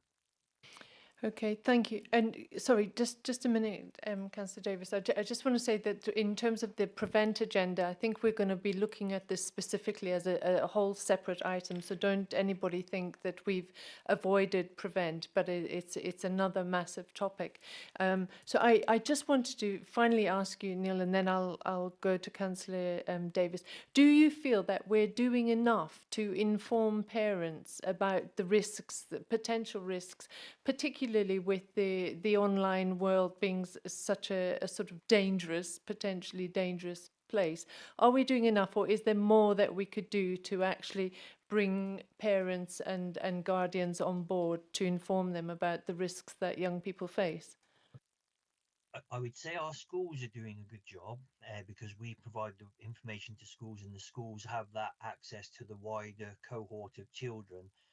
I wouldn't be able to say hand on heart, do I know exactly what council website there is that parents could turn up to, but we tend to use a lot of signposting through our schools to the national information, and that supports parents, in particular parents-based elements of that website, if that makes sense to you. But I don't know particularly if Herefordshire has a one-stop shop for parents to go to be able to get the latest and most up-to-date information on risks that may be evident to their children. Okay, thank you. So we did have Councillor Davis and then Councillor Highfield, and then I would like to just have a break for 10 minutes and sort of take stock of where we've got to. Thank you. How is online grooming, including AI and the sort of like the deep fake threats, monitored and addressed? And are people sort of like professionals adequately educated to deal with this? Shall I come to Yes, that please, one? Ross. We'll carry on with the theme that we just discussed. It's that fast-paced and quickly moving. And coming back to Councillor Davis's point, I think there probably is more that we can do to learn from children and adults who inhabit this world far better than me. My knowledge of gaming goes back to probably the early 90s and nothing since. But we do see cases where quite young children are being groomed through VR headsets and fairly innocent games on the face of it, but they've got direct message and chat facility within there, and they get drawn in from that point of view. That is just not a space that I inhabit at all. So therefore the comment about signposting to some of the national learning, where the resources and the investment in terms of tackling this and looking at the trends by the National Crime Agency, CEOP and other national agencies, my personal view is probably that's the right way to go for us to keep up or even ahead of that in Herefordshire. It's right that we signpost through our toolkits to there, and there's some bespoke messaging for us for Herefordshire, but I think we should absolutely signpost to the national learning and all that's been done at a national level to tackle and address that. It is fast moving, but I think we probably could do more about learning from the experiences of children and young adults. We've got some amazing kids in Herefordshire. We've heard about the children that volunteer for Venture. We've got police cadets, we've got army cadets, we've got football teams, rugby teams. A lot of the children that we all engage with professionally are really switched on, smart, really engaging kids, and they want to help other kids as well. So we probably can learn more from their more recent experience of Snapchat and all the other social media platforms that come along to educate us about the trends that are changing, and I think that's something that we're all keen to look to do more of. But in terms of the national picture and the AI and the technology advance, we need to work in step with the national thinking there. I can see that. Dad, Yeah. subliminal learning, I find, is going on with the young children, what they're watching on their iPads. And that is a worry for me, being a grandparent. Yeah, Thank you. and that goes for us as well. You know, I think the arts do a lot in terms of documentaries and podcasts. So there's a lot of national material that comes to us, and as professionals, we tap into those to try and keep ourselves ahead of it. But it's a big part of the national conversation and the national concern. So we need to work really hard to keep up to date with it, and I think we need to empower kids a bit more to educate us. And Neil, you've got a comment to make on this?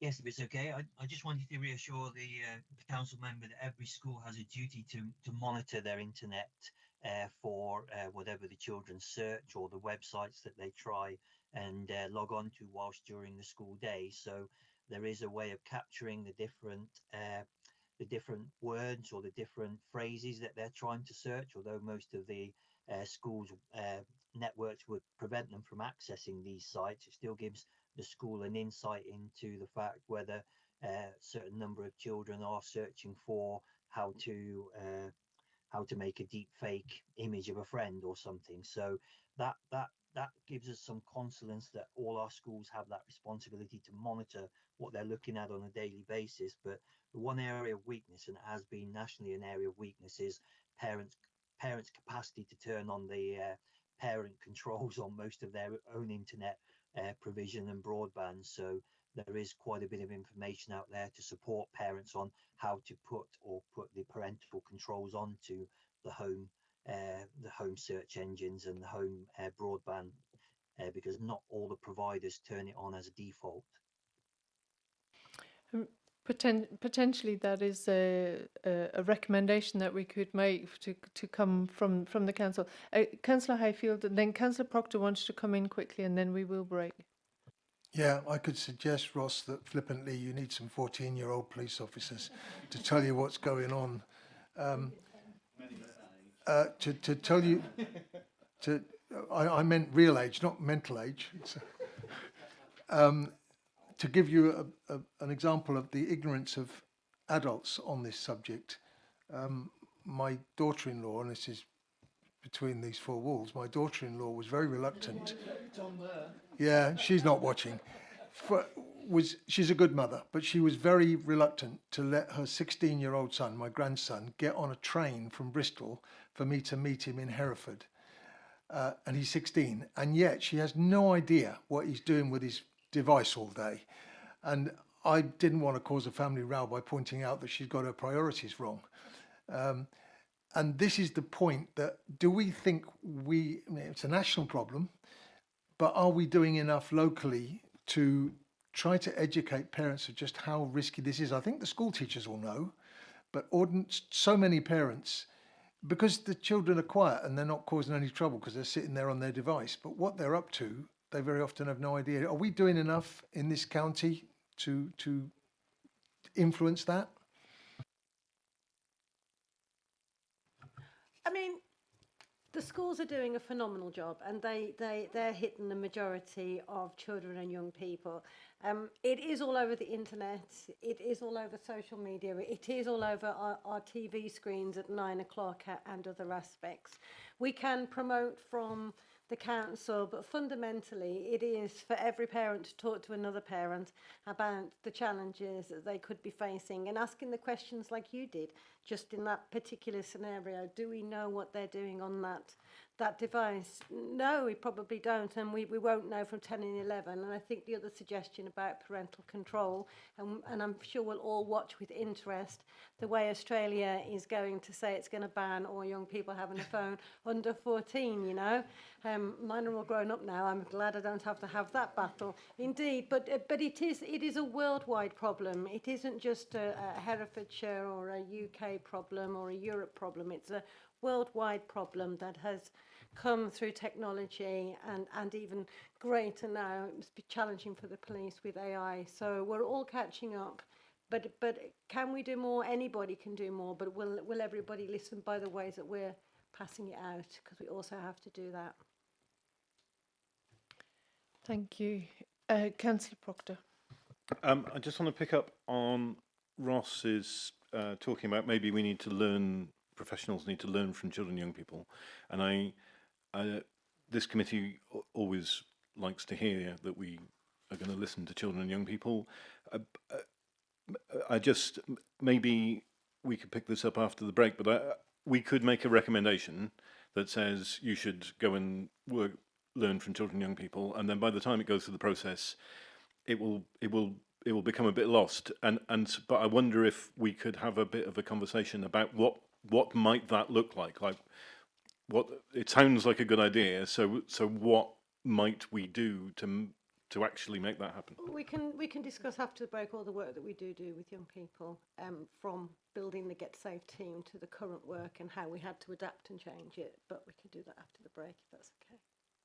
Okay, great. So thank you. We will have a break. It's 15:42, so if you can be back by 1:45, please. Sorry. Sorry.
Could we start the live stream again, please?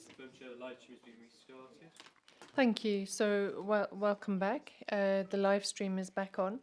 Right. So, we've jumped pretty much all over the place in terms of our lines of inquiry, which generally happens, and you know we've got a picture of what it looks like in Herefordshire, what support. There are a couple of things emerging. Now, one of the aspects that we haven't really discussed is support for children and families, and Councillor Harvey did pick up within the report the equality section, and I think that this does actually sort of tie in with that in terms of exploring sort of accessibility and inclusivity and sort of those who are sort of more vulnerable. Councillor Harvey, would you like to sort of speak about the equality issues that stood out for you? Yeah, thank you, Chair. And it may be a misunderstanding, but I was trying to read the report, you know, both for myself, but also as a member of the public, interested and concerned in this topic and trying to understand what's happening here in Herefordshire at the moment. And when having read through the meaty body bit of the report and heard about unaccompanied asylum-seeking children, about the various other sorts of vulnerable children missing in education, etc., etc. And I got to the standard sort of boilerplate type sections of our report template. I had been expecting to come across a fairly chunky section on equalities, because it seemed to be that a lot of the kind of vulnerabilities that might result in a child being drawn into or finding themselves in circumstances where exploitation might occur would be around the sort of protected characteristics, areas of deprivation that we would be looking to, recognising and focusing on in addressing this sort of an issue. And I didn't get that from the equalities section of the report. Now, I know it's a report template, but is there an equalities stroke inequalities dimension to how you risk assess, how you identify not just you know, hotspot places, but hotspot groups that might be particularly vulnerable to exploitation, that hasn't really come to the fore in the way that the report's put together from a equalities inequalities perspective?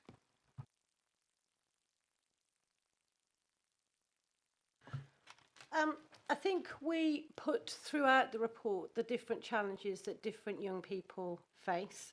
I think it's a little simplistic. That's not to say your question simplistic, to say that children who have a number of ACEs or who are living in areas of deprivation or are missing education.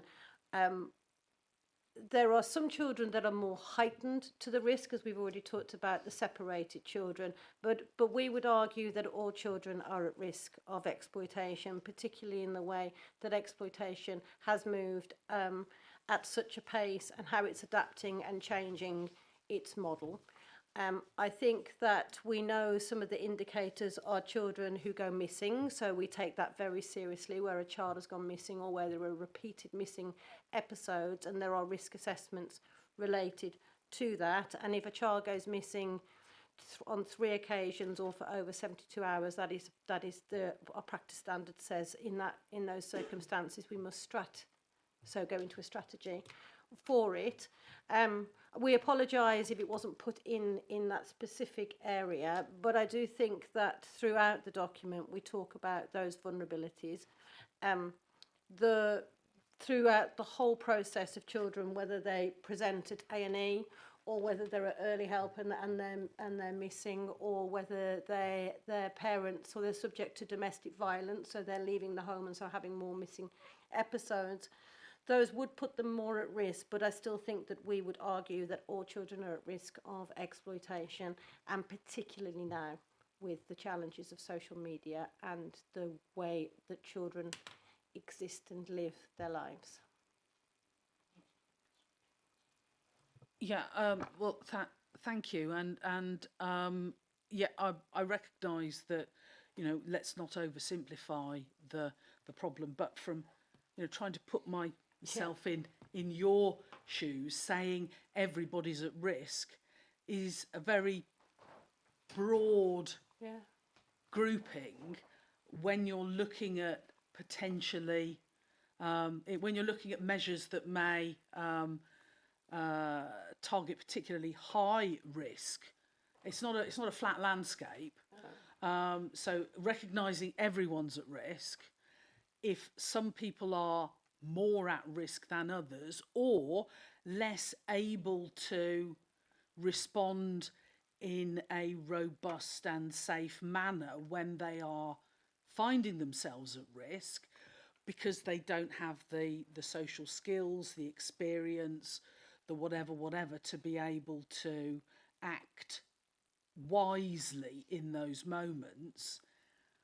Are we able to do things recognising that it's not a flat risk landscape that target those more vulnerable groups in a way that reduces their risk profile, recognising that the landscape's very broad? I think Vicky talked quite a lot about the Get Safe assessment. So when it's perceived that a child may, and I talked about the data that the majority of those children weren't necessarily at risk of significant harm at that time, it sets out the indicators for children, and then it's a giant jigsaw that we have to put together. We take a bit of information from everywhere to put it together to then say, do you know, this child might be emerging or it might be at significant, but it's about pulling all of those together.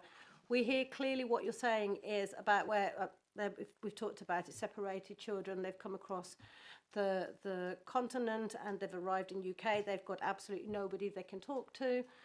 We know where we've got children who are at families with a neglect, who may or may not be presented as missing, but we normally get schools that advise us that Jessica isn't in school today. We get those notifications every day if a child isn't at school that may be subject to neglect. The data that we collect now across schools, which Neil could talk about, or from the hospitals, which has significantly improved for those that have been admitted for drug usage or those that have got alcohol indicators on them.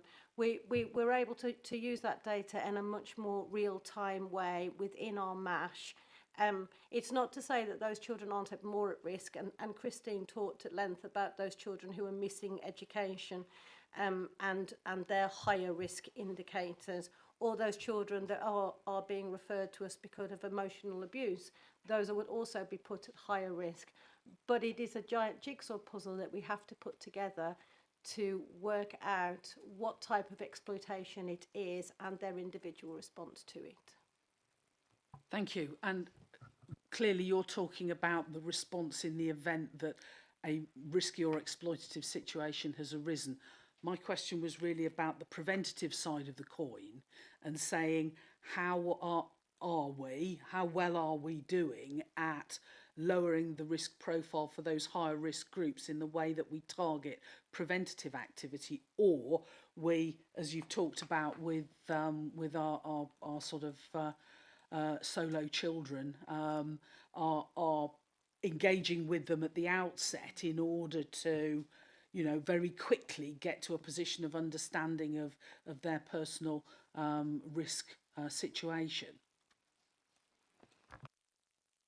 Yeah, Vicky, I just wondered from the early help perspective, you've got something to add? Yeah, so I think for me it comes back to the weekly Get Safe meetings on a Monday. It's a multi-agency group panel membership, and I sit on there as a representative for early help. And we have some really in-depth discussions about the young people that are referred in via Get Safe risk assessments. So they might come in at a moderate level by the person that's completed that risk assessment, but we have a multi-agency discussion, we share information, and we might not determine that it's moderate, we might decide it's emerging, but we then decide what the support needs to look like going forwards for that young person. And it does vary depending on what the young person is presenting with, what their level of risk is, but that's the way we're kind of managing the risk levels, and it is different for every individual. Okay, I think this must be me failing to make the point. I'm not talking about your response to cases that are brought to you. I'm talking about how you are using that understanding and the understanding that of heightened risk and vulnerability for particular groups to how you are targeting preventative work to general groups, informed by the understanding of the kind of day-to-day exploitation that you're bumping into, in order to lower the risks for those higher risk groups. Yeah, Rob. If I've understood your question, to move the conversation on, I think there are those who are at higher risk because they don't know they're at higher risk. And I think that is the emerging risk which the previous conversation has focused on. Children of professional middle-class children. I think what you're, forgive me if I'm assuming here, I think what you're talking about is groups that you can identify from the data as posing at greater risk, and how can you use precognition to get ahead of those things. So one group that I would bring, and I have talked at length to Kevin Crompton about this, is we do have a legacy of disproportionately high numbers of care experienced children coming through, for which you are the corporate parent. And I think one of the issues is that the bad guys perpetrating the bad stuff don't have a children's bad guy group and an adult's bad guy group. They just have a bad guy group. And I think one of the groups that are particularly at high risk, and that we know that they're in their life journey at a point of high risk, is at transition. Now, I think there are things, as is alluded to in the report, where positive steps are being taken to address that. But if you ask, could more be done in that area, I would say definitely. Okay, thank you. There may be something forming in terms of recommendation there. The other point I wanted to make was quite early on in the report. You point out for our information that the child exploitation strategy is 22 to 25, and that you're already thinking about the next iteration of that as a report. I've been very struck through the course of this meeting at the comments that are coming from you guys about how increasingly social media and the internet and all of those things are not only changing very quickly, but becoming a larger part of how young people are becoming exploited. It's a much bigger threat, and it's growing fast. What strikes me is, and it's great to hear that presently and previously this has been, a smaller problem in Herefordshire than it has been in other parts of the country. But what strikes me is that the kind of things that contribute to creating an exploitative environment, sort of good transport links, a high churn in the population, big nighttime economy, lots of sort of large areas of population. We don't have. Even the city is just a big market town. But any child, anyone who's got connectivity to the internet is just as much a risk here in Herefordshire as they would be anywhere else in the country, anywhere else in the world. And so I just kind of wonder, in the context of the next generation of the strategy, whether what we're looking at is a point of inflection where we may be potentially looking at explosive growth in exploitation for us compared to the past as a consequence of how broadly our young people are able to engage with an increasingly risky very fast moving and growing internet space for exploitation. Christine, thank you. Thank you, Councillor Harvey. Absolutely agree with you. I think that is definitely an area we need to look at. In the strategy we're already talking about within the CE Missing group, and sort of being a bit ahead of the game, if you like, and looking at what can we do and what can we build on when we're looking at online exploitation, and particularly the gaming aspect and the chat rooms that Ross referred to. I'm a little bit more familiar than Ross, but not much, because I think that is an area to watch out for. So yes. And finally, sorry, Rob, I'll let you come in a minute. Finally, the comments about, I absolutely take the comments, and being a parent, along with most in the room, parents are befuddled by this, and helping parents to understand the risk better is great, but maybe for the future, as you're already doing now, but maybe more so, keeping it in and amongst the young people, helping them to help themselves. I know that lots of young people going out into our limited but still sometimes volatile nighttime economy look after one another. They go round in groups, they make sure they see one another home, nobody goes home alone, that sort of thing. But from what you're saying, our young people are already keen to understand about this for themselves, help one another, look out for one another. Getting the activity into that group with a much stronger, be safe yourself, look out for one another, and help each other to recognise when this is happening. Share your experiences of, fake news, AI, deep, fake stuff, and, tell us about it, but most importantly, tell one another. And that maybe the next sort of gen level of support is enabling that cohort, because, to be honest, it's going to be a struggle for us to keep up with how that's moving. And as you say, they inhabit that place in a way that, we're struggling to, and will only struggle more to. Yes, Christine, and then Rob, thank you.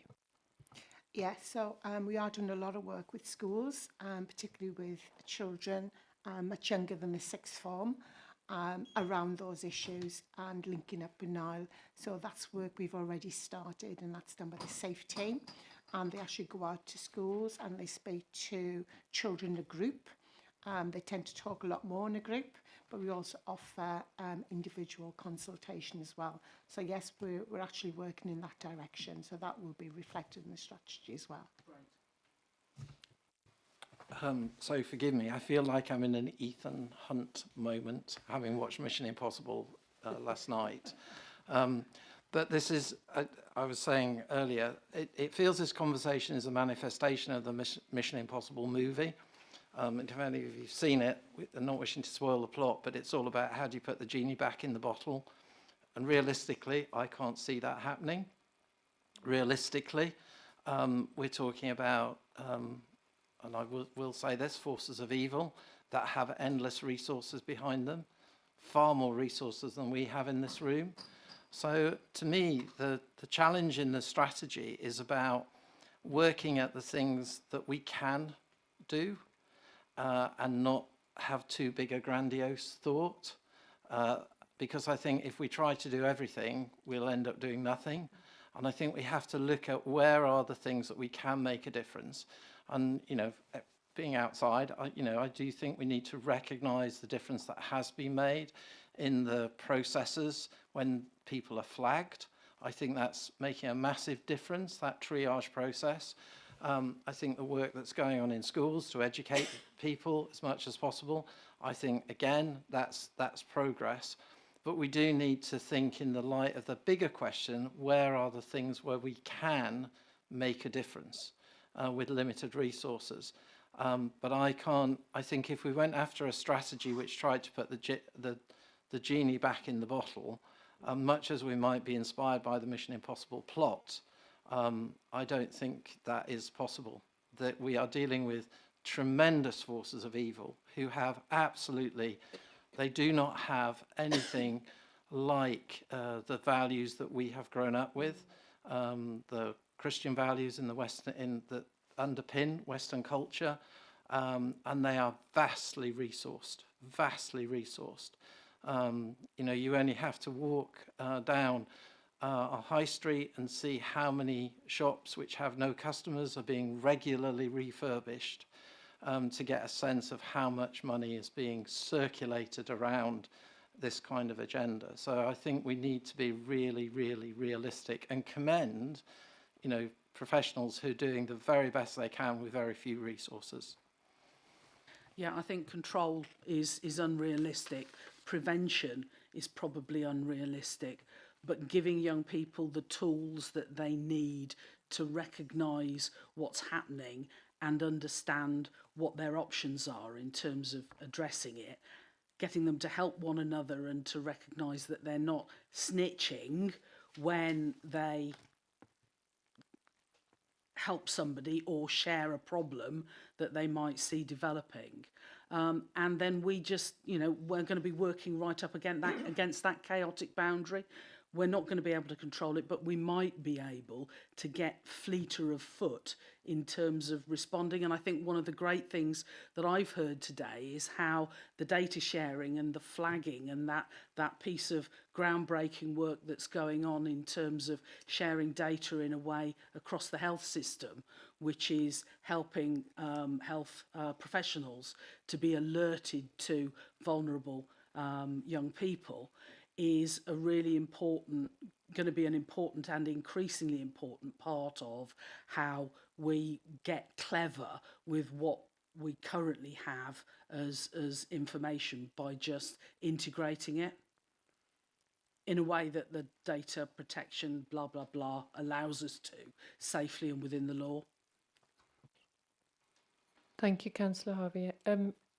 Ross, you wanted to come in on a point there? Yeah, so it's our job to keep Herefordshire as safe as we possibly can, and we know the scale of the task is huge and all that we've just discussed there, but it's important. I take no pleasure in terms of the world moving on and me needing to keep up, but I'm absolutely professionally committed to do all I can to keep up to date where I can, and I think all the partners recognise that as well. So we're not on our own in Herefordshire.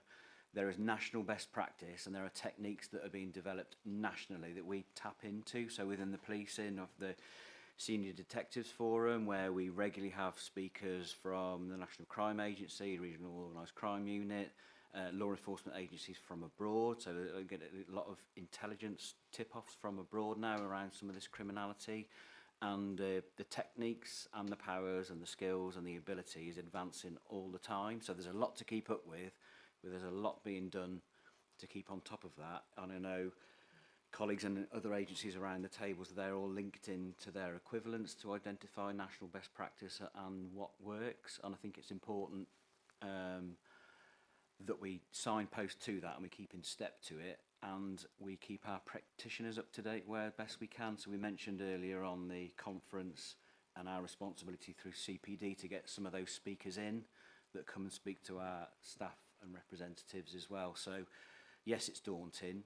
It makes it exciting as a challenge, if that's the correct word to use, but it makes the determination even more, I suppose, is a better way of putting it, to keep up to date with that and to maximise what these other regional and national agencies can do on all our behalf. Thank you. I think Neil wanted to come in here at this point. Neil? Yeah, we could just say, for instance, something such as the fact that single-use vapes are being banned on the 1st of June 2025 could create a spike in exploitation as criminal entities look to try and capture that market of illegal single-use vapes to school children. So, you know, that concept around exploitation and how quickly it reacts to either a bit of legislation or a wider national incident means that we do have to keep reinforcing with our schools to look out for the signs and the symptoms of children who are engaged in any form of exploitation. And you know, in national news is talking about people stockpiling single-use vapes to flood the market with once they're banned. And that's just an example of how I try and keep our schools informed, to just keep that message in the children's minds, but also in their newsletters they send to their parents about the fact that the single-use vapes are banned. And, you know, some parents may find 60 single-use vapes in their children's bedroom and think, oh, I'm going to put two and two together here. Are they being enterprising, or are actually they being groomed by some gang and exploited to sell these single-use vapes to their cohort? So there can be a single national incident, or there could be a planned a national bit of legislation that will bring about changes in how people will act towards our young people and look to exploit them to access the market and where the money is in terms of the school cohorts. So it was just an example that I could share with your counsellors, to say how quickly a situation can change, and how we can't really legislate for all these different changes, but we can reiterate the key messages with our partners who are sharing them with the adults and with all the young children about the challenges around their exploitation in all its forms, to help keep them safe and help them make or build resilience and make better choices when challenged by some of the criminal entities. Okay, thank you, Neil. And that is really helpful to just to get a perspective of that. Councillor Highfield, I know you have a question, but I just wanted to put in there that I felt a bit left out of the exploitation seminar that happened in April. And actually, I was just thinking it would really be useful for members of the Scrutiny Committee to be invited to that seminar, possibly, because I think the seminar is a good opportunity to, you know, look at these issues, and I'm sure there's a lot of useful information there. And I'm sure that the next one, is it an annual event that's held?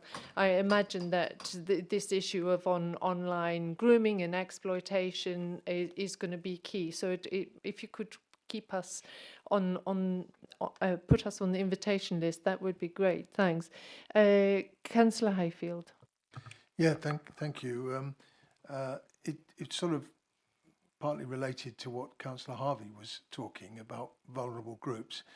What about the cultural minorities? As you all know, we don't have such an obvious minority group in Herefordshire, because there's a large group of Eastern Europeans who generally look like the majority of the population, so we don't notice them so much. But they're a large group. I'm sure their children are exposed to the same protections and advice and checking that goes on with all of the school children, because they go to the same schools, but their parents are often outside of society. There's a very large Polish community that talks to each other in Polish. They read Polish newspapers.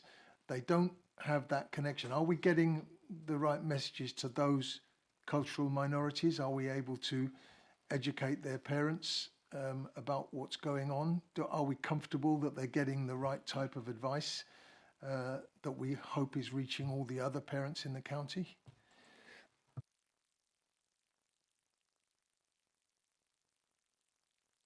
I can't specifically say if we've got all of that information in the Polish language. I just asked my colleague, and she's not certain. So let's come back to you on that.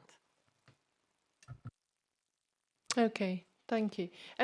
So we've been flipping about again, and we can see that there's a lot of activity, and there's a lot of really good work happening. We know that the strategy is going to be refreshed. So how do we know that the work that we're doing is that we're being effective? The outcomes. How do we know that we're doing the right thing?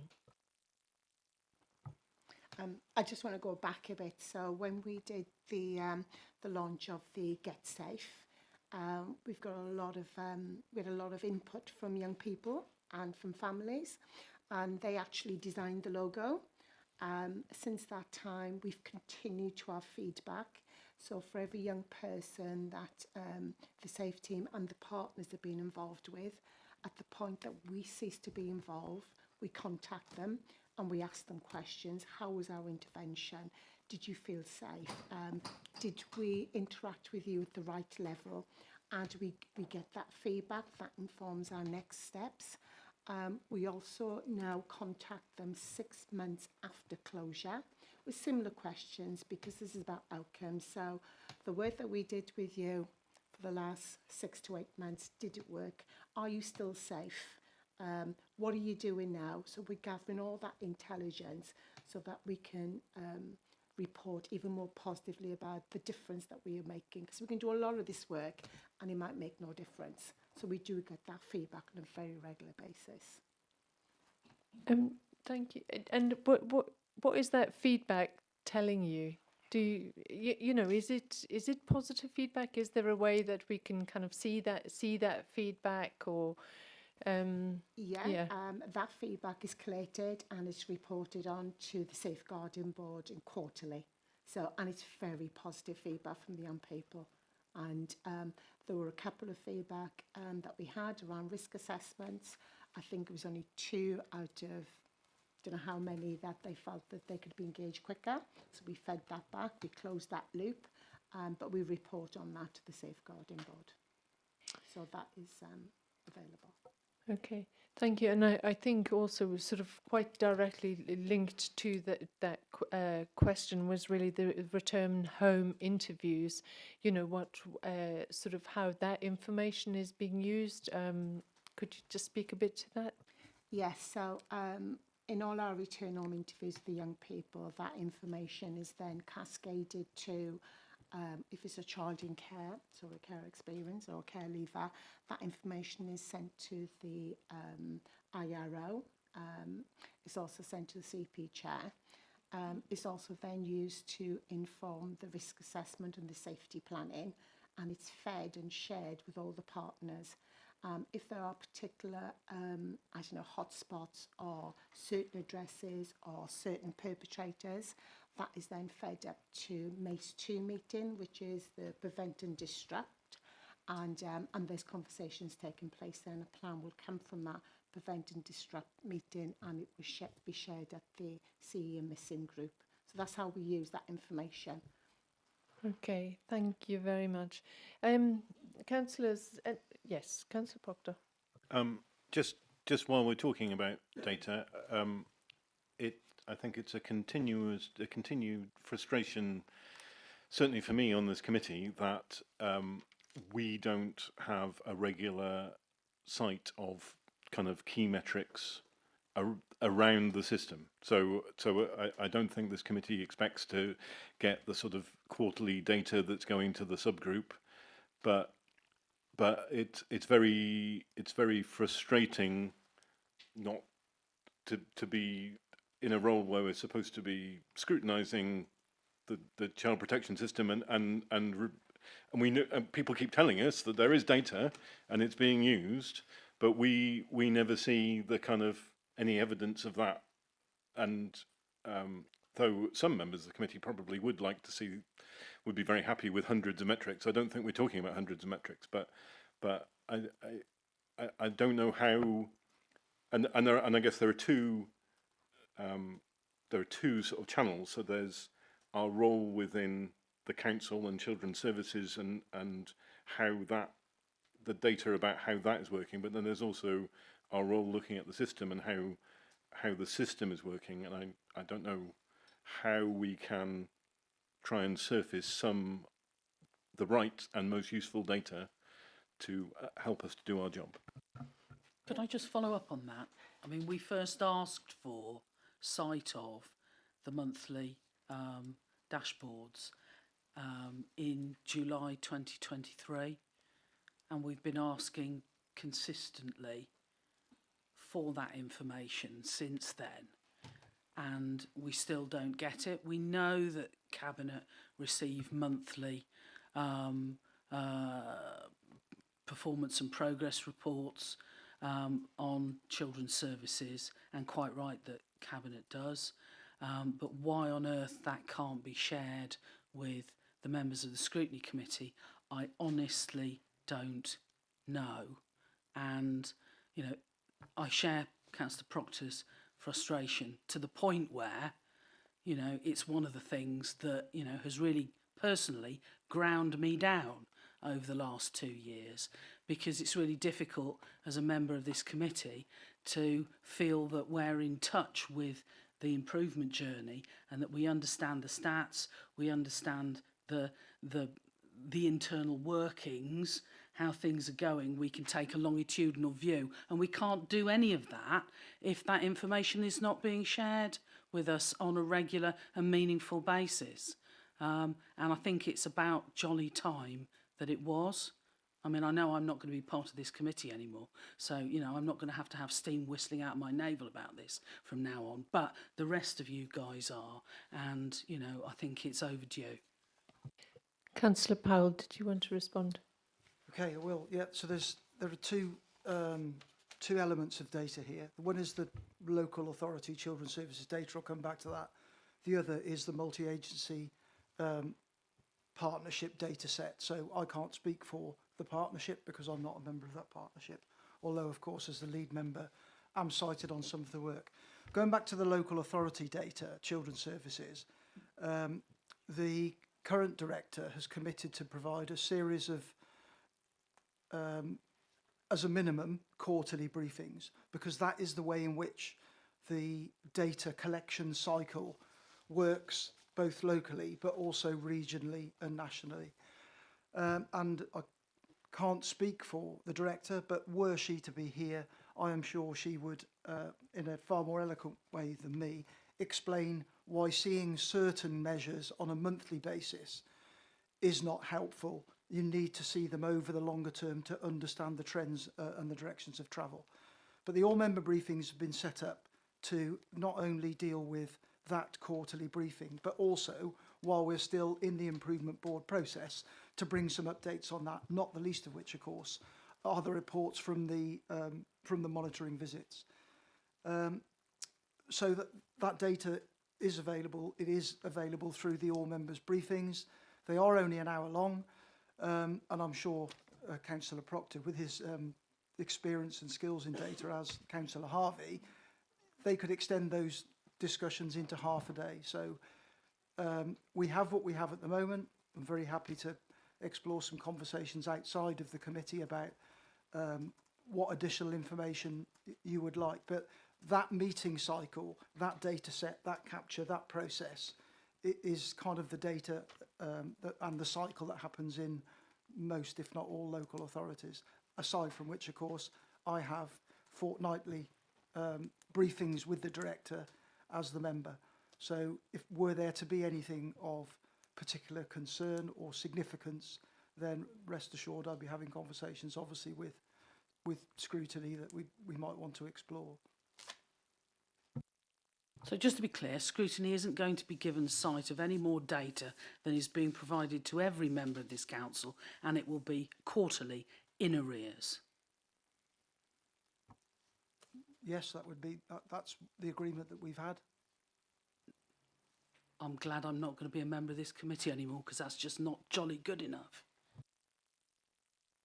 Right, we can pick up this conversation outside of the meeting, but in terms of this particular item, Councillor Proctor, in the data that you would like to see, if we can just come back to that, what would be more helpful in terms of data that you feel you could scrutinise the exploitation better? Now you're putting me on the spot. So I guess there are two things. So there's some data presented here, but it doesn't really have a lot of context. So we have some data about what happened in the most recent quarter compared to the quarter before that, and the Safeguarding Partnership Annual Report 23-24 seems to be the most recent other source of that data. So, for example, with return home interviews, it looks like this quarter we had 30 episodes of and then 25 return home interviews, so that's 83%. And then the most recent data that I can find other than that is for 23-24, where it looks like we were only getting about 43% of missing incidents with. So that looks like very good improvement. It would be really helpful to me to be able to see that improvement over years, and I don't. So that so we and this often happens, that we are presented with some numbers, but not that longitudinal view, and then people, I am told, that the subgroup sees this data, is acting on this data, and I have to, if people say that's what's happening, that's what's happening. But if the reports won't even present the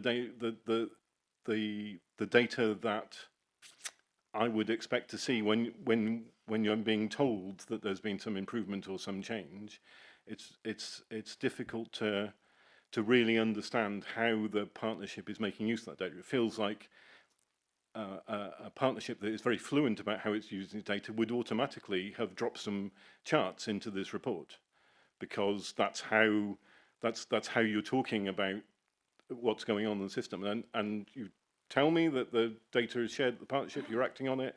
That's all I have to go to. But it's just surprising to me, for a partnership that is supposed to be acting on data, that it's not kind of fluent in the reports that I get to see. Does anybody have any comments on that? I mean, is it possible that we could have access to that data to see? I mean, is that something that would be in an annual report? There's an extraordinary amount of data. I think, yeah, through the Q&E subgroup and other data. I think we're very happy to meet outside, and we're with Tina, etc. I don't know why you're not getting the reports, etc. It'll be. The reason it's not in here, I was previously told that it's better to have it as a worded document than put all the lots of different diagrams, etc. in. So that's why it wasn't added per se. Not on this committee with Councillor Proctor. No. Okay, well, forgive me.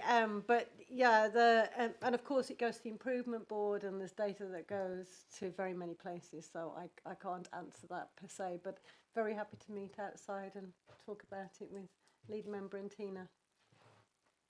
Okay, thank you. So let's. I think we've had a yes. Rob, did you want to add something else? Yeah, I think we're at a point where we could revisit those questions, would be my view, but I'm not inside the bubble, if you know what I mean. I think the fundamental question that needs to emerge from this question is, what does it look like for us to know that children are safer in Herefordshire than they were a year ago? And I think when we're renewing the plan, that has got to be central to the question. And that then should lead to, how do we know what data is going to tell us that?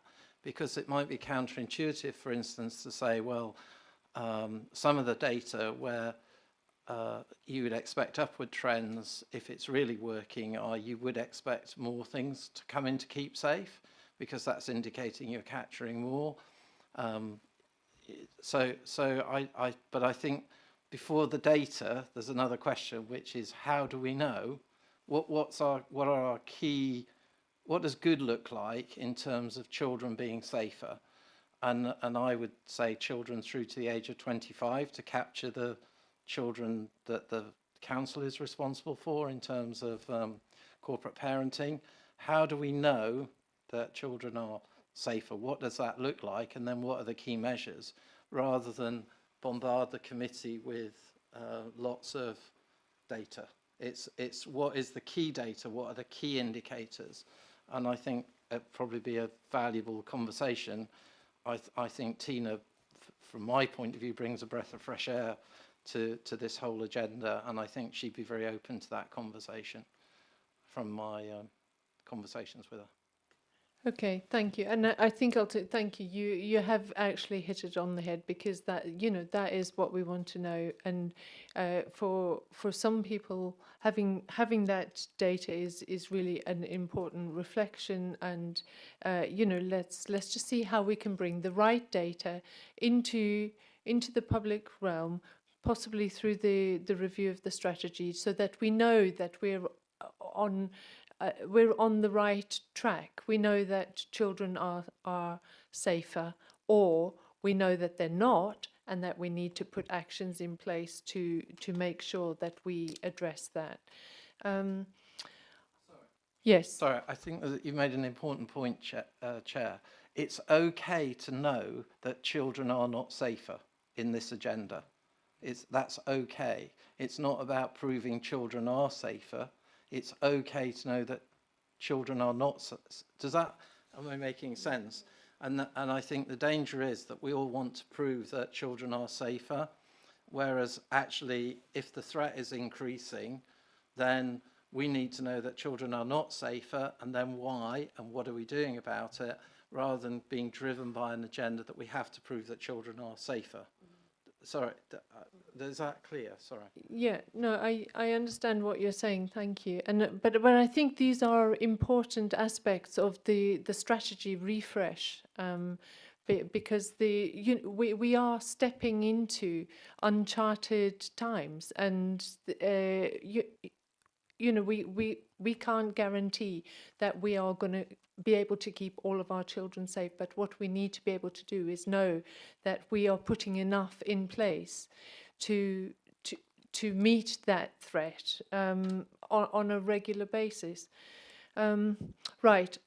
We are going to run out of time, so I think unless yes, Councillor Highfield, have you got one brief last one. question? I spoke to Councillor Proctor earlier about my flippant remark about 14-year-old police officers, but I thought more about that, and based on a question that Ben asked earlier, would it be a sensible suggestion that the police in particular might have a small volunteer consultative group of young people that they meet regularly and ask, well, what's going on lately? What do you know about what's going on online and in the internet? You've got sixth form volunteers working with you already. Is that a reasonable suggestion to consider? Yeah, I think that's a great idea, and we are looking at implementing a youth IAG. So we've currently got an independent advisory group which represents all aspects of our communities in Herefordshire, and we've recognised for some time the benefits of introducing a youth IAG.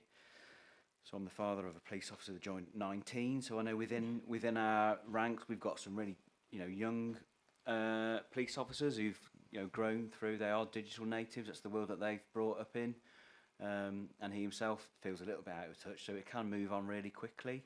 So one, we've got an internal resource that we can and do tap into, as have the other agencies as well, as mentioned before. But yeah, we really look to broaden that out into a youth IAG that's really representative of the community that's out there.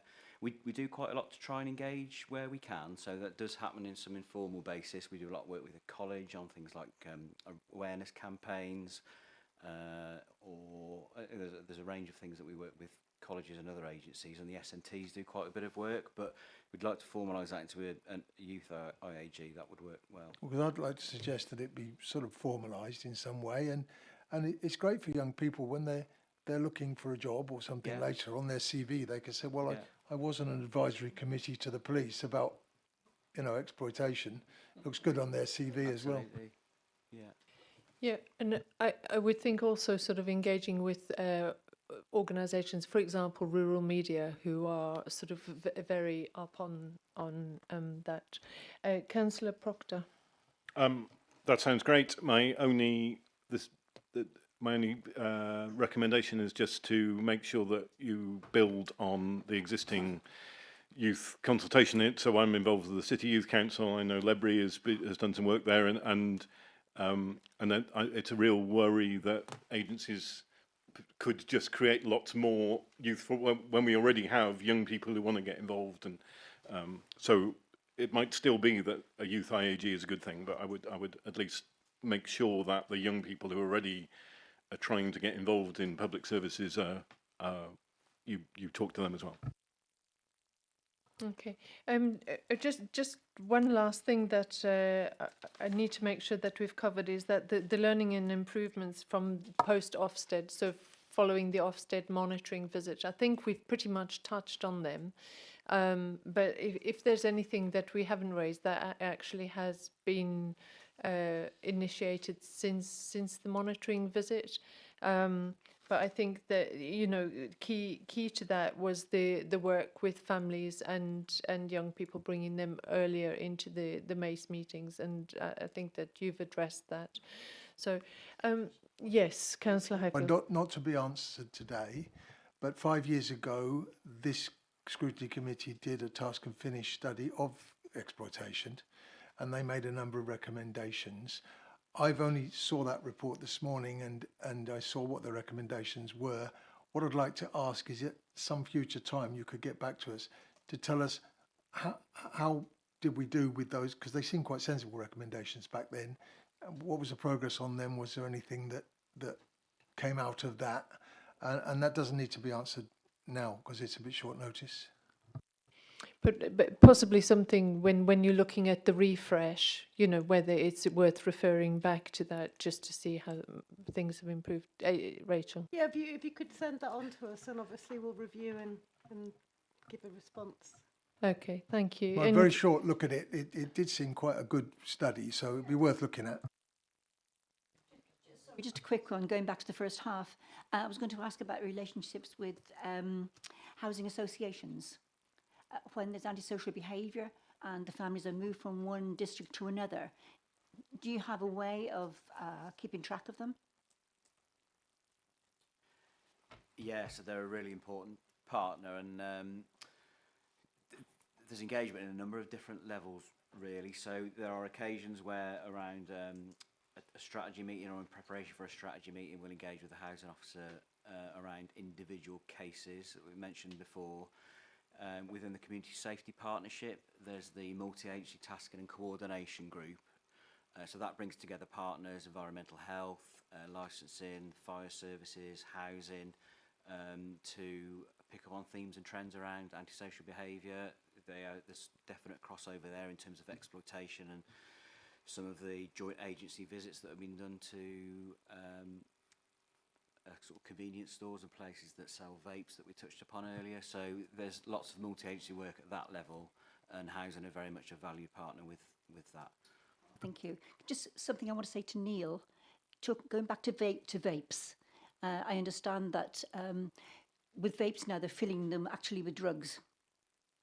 Yeah, there are people selling them laced with cannabis and other substances, and schools are aware of that. Yes. Thank you. Thank you. Okay, all right, thank you. So we are going to run out of time. I'm going to stop it there. I would like to thank you all very, very much. I realise that we haven't really heard from the health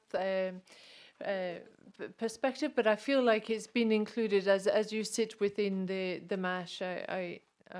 So thank you for your attendance and for the work that you're doing to keep Herefordshire children safe as we can keep them. So if we can just quickly look, were there any recommendations that people have come up with for this item? I know that there are actions like sending the task and finish, etc. But the recommendations specifically. Yeah, are we gonna do that now, or are we gonna put them in writing later, or what? Well, we could. I had thought if there were recommendations now, we could just deal with them now. Well, I've certainly got one, which is I recommend that you look at that IAG thing for young people, and I think several of us are agreed that we should have another look at what data is supplied to this committee to see if there's some improvement to help the Scrutiny Committee to be better informed. There would be two that I can think of straight away. Yes, and that you should look at cultural minorities in the county and see if they're getting the message, particularly the Eastern European people. Okay, thank you. What I realise is that actually we are not going to have time to specifically look at the recommendations now. So what I'm suggesting is that we do what we tried once before with scrutiny, was actually come up with some recommendations post the meeting that we can agree between ourselves. Can I just ask the scrutiny officer, is that an acceptable way to make some recommendations? As long as at some point you meet as a committee and formally agree them on camera in public, then that's absolutely fine. So you're at more than liberty to formulate your recommendations between now and your next meeting and vote on them at the next meeting. That's a perfectly valid way to go about things, if you wish to. Okay. Does anybody have a view on that? Anybody keen to make the recommendations right now, or no? So can I take a vote that we agree to make those recommendations, and we will present them at the next committee meeting when everybody is here? Yeah, agreed. Everybody? Okay, thank you. Great. So we just bring that item to a close, which will just bring us to the work programme item. So as far as I'm concerned, we have a printed work programme. I would like us to meet as a committee to further discuss how we would items that we would like to add to the work programme, and how we would like to do that, whether that is through task and finish groups, focus groups, etc. So if you're happy to agree the draft work programme as it stands at the moment, and then we will meet as a committee to look at what more we can bring to that programme, how we wish to work moving forward for the rest of the year, and we can bring that work programme to the next committee meeting as well. Does that work according to scrutiny structure? Yes, that's absolutely fine. Okay, is everybody happy to do that? All right. Yeah, thank you very much. So that will bring us to the date of the next meeting, which is Tuesday the 24th of June 2025 at 2 p.m. We will be looking at a report also back on the complaints procedures and developments within that, which we did ask for previously. So thank you very much for attending, everybody. I can ask, please, that unless you have any formal business, can all attendees leave via the Plough Lane exit? And can I formally close this meeting, but can I check with Democratic Service Team that the live stream has been switched off and we're no longer broadcasting?